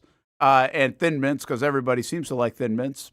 But I think that's all she got. Like usually, if I buy them, I'll buy like 10 of them. Oh boy! And just whatever. And I don't think anybody came around here at work. Where did you guys get them? As a gift. Sarah had as a gift. You're getting gifted Girl Scout cookies? Yeah, my mother-in-law gave them to us. Oh, that's a good gift. Yeah. That's actually a good idea. Should have done that. Yeah. Yeah, William, if you missed this was a few months ago. I don't know when it was. But the fact that he hadn't had them was a real thing. Now, we could, all right, we're going to hold this up. We got to bring this back to the table. This is why we need more producers, people remembering this stuff. This is where the chat is good for us. Mm-hmm. But we get ideas, and then you forget about them. Life goes on. But we had that. When we had this conversation, I think we're doing the taste test. Mm-hmm. And which ones? But we got to get, even if we don't get all, I don't know how many there are, 12 of them now. But there's a good chance that even if we miss the order of Girl Scout cookies, we can still probably go track them down at like the local Publix and stuff. They'll sell them outside of there for the next month. Explore Moors, which means it's got to be like s'mores kind of stuff. Okay, but hold on now. If your wife got a box, how have you not tried them yet? Well, she's got to open them. Yeah. Stomach is punching the air. Yeah, back at the radio, we did a chicken taste test. I think we did like the best chicken sandwich one. Oh, I remember that whole deal. That was like my last year of college. You remembered that? Yeah, the Popeyes Yeah. had their whole campaign and KFC. Yeah. Yeah, Popeyes I thought was Look the at you. best. You remembered that. Good for you. Not from y'all show. Oh. I wasn't watching. No. I'm talking about like so disappointing. As a social media thing. Is that what it was at first? It was like a social I media sat thing? in line one day after class for 30 minutes to get my hands on a Popeyes chicken sandwich. It was gas. And what was it against? It was KFC? KFC, Chick-fil-A. Oh, it was all of them. Yeah, I'm pretty sure it was all of them. Yeah, because they had come out because with they just hadn't had one before. Oh, Popeyes that's had what the never deal had was? a sandwich. Neither at KFC. But yeah, man, Popeyes. Popeyes is good. Popeyes underrated? Way underrated. Way underrated. See, Delphonic remembers. We did the test. I remember. The dirty rice, by the way, from Popeyes, fantastic. See, we've turned this now from what makes you almost want to throw up looking at food, but you'll eat it because it's good, to now you want to go try every fast food place in Jacksonville or wherever you're listening from. Canes. I don't like saying anything bad about anybody. The Canes one, I don't like. There are some that I don't understand why they're so. And Canes is fine, but I don't get why it's like $1 billion industry or business. Like I'm like missing that. I feel like these are more cultural things, perhaps. Like they get hot. I mean, the sauce at Canes is good, but it's not like, oh my gosh, I got to go there and have it. Well, I think some people feel that way. Wow, that surprises me. I forgot about PDQ. PDQ, we were on a heater at PDQ for a while, like for a couple of years. Yeah, I like their chicken sandwich. Yeah, they're good. Listen, I like everything. We just did Zaxby's the other day. I mean, we're hitting the road a lot in the spring. We'll hit a lot of these places, and I like the chicken places because it feels like you're not eating as bad. But so let me ask you a question: if you got to stop at a place, because you like a fast food or a fast type of place, you gonna feel better if you have a chicken sandwich or a burger? Oh, chicken sandwich. Yeah, chicken sandwich. Like I feel like I might not be, like the calories might not say it, but I feel like I am eating better if I eat a chicken sandwich. Sometimes even if I eat a fried chicken sandwich. That's my question. I feel like I'm eating fried better. Chicken but then you can always get the grill. But yeah, I feel like I'm eating better. Now, I'm not stupid enough to know, like I know it's not the best. I always think it's amazing when you're calorie watching, which I kind of am right now outside of football season, at least trying to keep an eye on it. Like if you have a salad, you feel like you're doing well. The salads are loaded with calories, especially in places like that. Yeah, and then, of course, the dressing's no good, or no good for you. It's actually very good. I will tell you how I thought you were going to ask me this. Like, how do I pick? Because we're on the road. Again, we're going like all over the state right now for baseball and softball. And so that's where we're stopping at, places like that a lot of the times. Although I will give you a shameless plug for Cracker Barrel, because we went and ate there the other day and loaded with food. 2 for $19.99 right now, if you can find it Monday through Friday. Bro. Hell of a deal. Come on now. Hell of a deal. That's what I'm talking about. Yes, Zaxby's Cobb salad is good. The fried tender's good. I got the actual blue cheese salad the other day from Zaxby's with grilled, so I was trying to be good.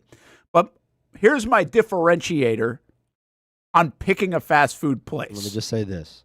If you just say based off of what side of the road you're on, we're going to have to fight. No, I don't care about that. Like now some of that does come into play, I guess, at times, depending on how much traffic is. But I never said nah and then said yeah. But it's not like on the list. It's not like I got to go here because it's on this side of the road. All right, go ahead.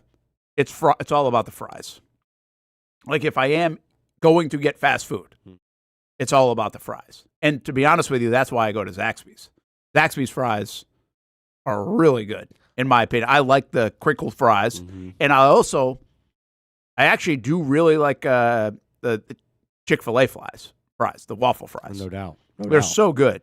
And so I'm will not tolerate any slander. It's a weird deal. I was never like fry guy growing up as a kid. In the last 5 to 7 years, I'm fry guy. Like I get cravings for fries, and they've got to be good. Okay, first of all. But the McDonald's fries overrated. Like I'm not. It's too hit or miss.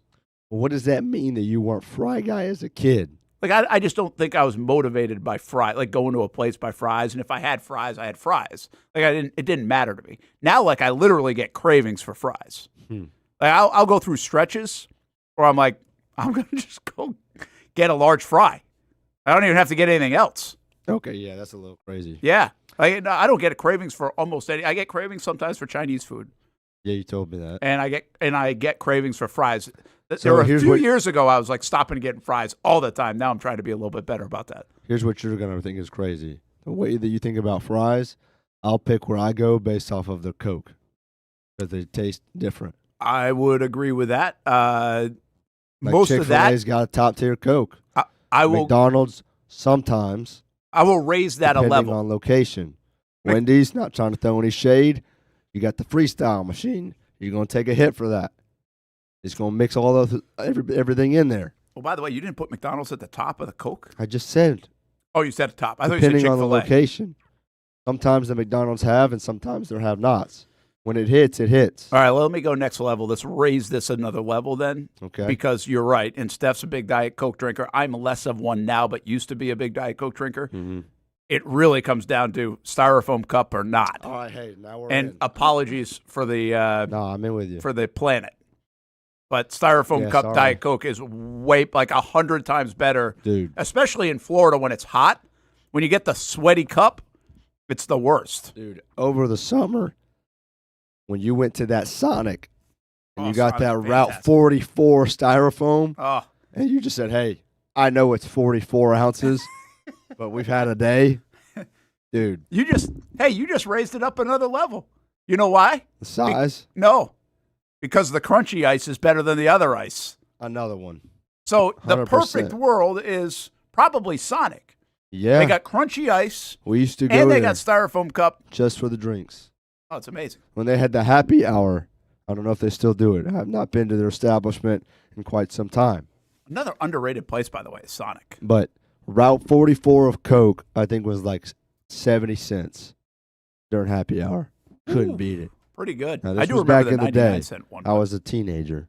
But, The dude, I might have to stop That's by. a good one. That's a good I one. might have to stop by. They still got that deal. Dude, that was the reason I drink so much coffee now, is that I was drinking between Circle K and probably Sonic stops. Mm-hmm. I was drinking 2 of those 44-ounce Diet Cokes a day, at least. Especially with like Circle K. When I was working over at 1010, we would go like at the stop. At a commercial break, I'd run up and get like Frank and I a 44-ounce Diet Coke. Your from Circle. commercials were that long. Well, the that you could commercials get were to the that gas long at station. 1010, and they still are. So I would literally run up and get it and come back. And I mean, I was drinking so much Diet Coke. I mean, at one point, like even earlier on in my career in Jacksonville, I'd be like, go get the big bag of Skittles guy at Sam's Club and Diet Coke. Oh, boy. I would lose weight. But that's probably why I'm going to the dentist later today. So, but it was it's like a lose weight diet. I'd be eating Skittles and Diet Coke nonstop. And I just was like, I gotta stop drinking so much Diet Coke. And I figured more coffee was probably better than the more Diet Coke. I made a life decision. Well, I mean, no, hey. it's no doubt. There's no people don't say you're going to die from drinking diet coffee. People No, say you're you're going to right. die from drinking Diet Coke. That's probably a good point. Yeah, Sorry, I was on sorry, that. Pepsi, Coke, whatever. Not trying to slander. I love you, Diet Coke, but I was that's what on they'll tell you. that one, probably 32 ouncer a day for a large percentage of my life. 32 ounce ain't big enough. It was the 44 ounce for Oh, I've hit us. those. Dude, the ices, I've hit those. The Speedway, 69 cent in Hammy high missed out school. on supersizing. It's amazing supersizing didn't stick, considering us in today's day and age. One other thing before I forget, Delphonic's a Zaxby's guy because I think he was born in Georgia, right? Delphonic?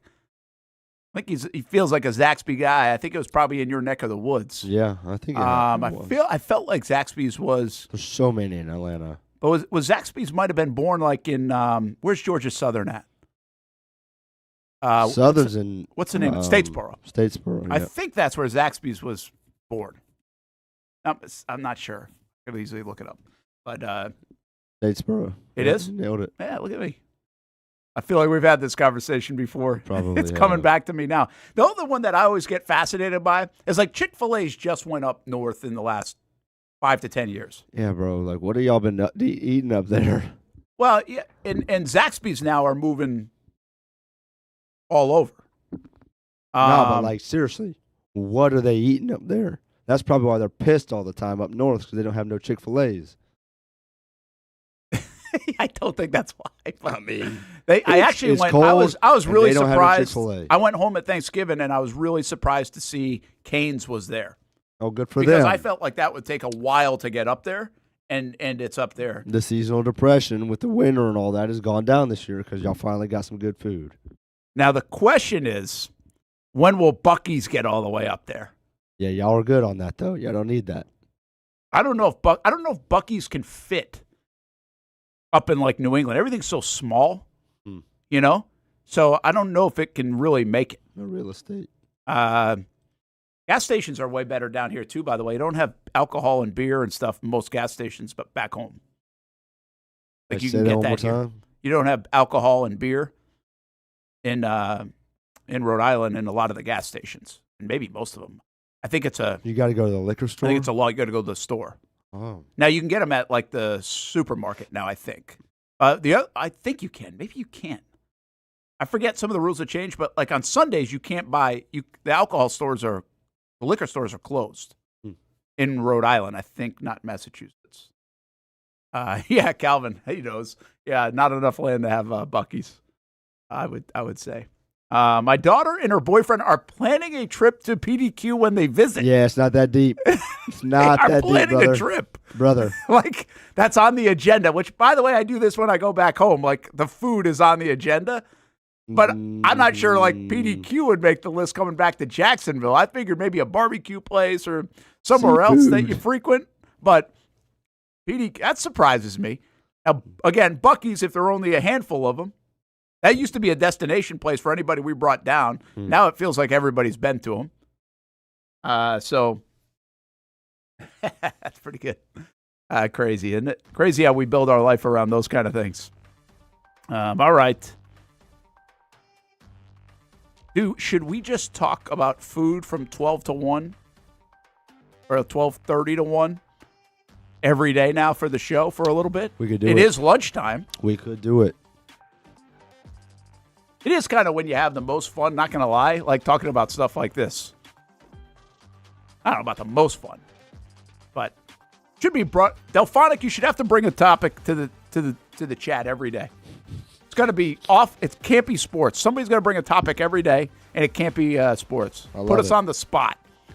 Did you get some Dunkin' Donuts? Yes, I did when I went home, but usually chocolate sprinkled donuts, which they have nowhere else but there.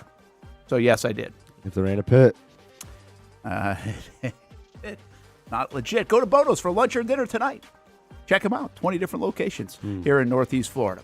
All right, Talent Talk coming up at 2 o'clock. 1 o'clock, Club of 904 with me, O'Brien. Should probably get back into some football conversation. Also, there's a documentary coming out later this month on the Jacksonville Jaguars win over the Chargers from a couple years ago in the playoffs. Mia talks to someone who's helping bring that to life. So I think you'll be interested in that coming up in just a couple minutes right here on the Action Sports Jacks 24/7 network. Choose your own adventure. It's not just a saying, but a way of life here at Cycles of Jacksonville. And whether it's 2 wheels or 4 wheels, at Cycles of Jacksonville, a great adventure awaits. With brands like Honda, Vespa, Segway, and Triumph, Cycles of Jacksonville has you covered with their inventory featuring a 60,000 square foot building. If 4 wheels is more your thing, check out the largest selection of Honda Talons in the entire county. No matter what you're looking for, Cycles of Jacksonville is going to have the selection you need, all with great financing and rebates. Plus, if you're active duty military, Cycles of Jacksonville will offer you 0% financing along with great discounts for military and first responders. And when you want to get off the road and set sail, Cycles of Jacksonville has you covered with everything you need to get on the water. So if you're ready for a great adventure, let Cycles of Jacksonville be your guide. Located off Atlantic Boulevard or check out their website at cyclesofjacksonville.com. How do we make Mason's famous lobster rolls? It's simple. We get up before dawn, head into the open waters of Maine, haul in our traps by hand, and send only the best straight to our restaurants, where we add warm butter or chilled mayo with a squeeze of lemon and pile it on a toasted split-top roll, just like it's been done for nearly a century. That's the recipe for Mason's famous lobster rolls. Thanks for meeting me here. You okay? You're my only lawyer friend, and I need your professional opinion. Okay. You see that brand new Hyundai Tucson out there? Yeah. That's all I paid for it. Do you know what you want? Yeah. I think I do. Enjoy your new car. Thanks. Bye-bye. Deal so right, it almost feels wrong. The Hyundai Getaway Sales Event. Lease a Hyundai Tucson for $259 a month, or get 2.99% APR, or get $1,750 bonus cash. Hurry in.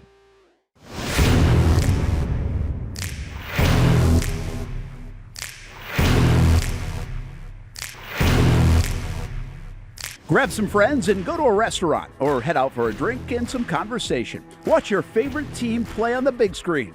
Or how about play some games? You can do all of that in one night at Best Bet. Each location has a different vibe, its own personality, like here at the original Best Bet in Orange Park. When you walk through these doors, everybody knows your name. And here in St. Augustine, it's the newest location. Play some poker. How about the table games? And don't forget about Ace's Sports Bar and Grill. And then there's the Jacksonville location right here on Monument Road. It's the biggest poker room in the state of Florida. Maybe you'll find yourself a seat right here at the final table. Best Bet, where you can have the best of times. And that makes you always go home a winner. Try any of the 3 locations, and you can always visit bestbetjacks.com. Year 2 is in the books for the Jacksonville Armada women's under-23 squad, taking another step forward in the Women's Premier Soccer League. Under the guidance of head coach David Goff, the girls in blue went undefeated at home for a second straight season, including a dramatic draw in the opener. And they've left it to the death. Unbelievable stuff. And a late winner to end the season at home. Headed on. Here's a chance. Gianna Ramirez brings it down, still alive, takes a shot, and into the back of the net. After fielding a younger roster in 2025 with talent from all across Northeast Florida, the future is bright for the Armada women's team. We highlight the ladies and all things Jacksonville Armada each week on Fleet and Footy on the Action Sports Jacks 24/7 network. I'll put one in the back of the net for you. Join us for player profiles, fun interviews, and the very latest on the Fleet and all things footy. That's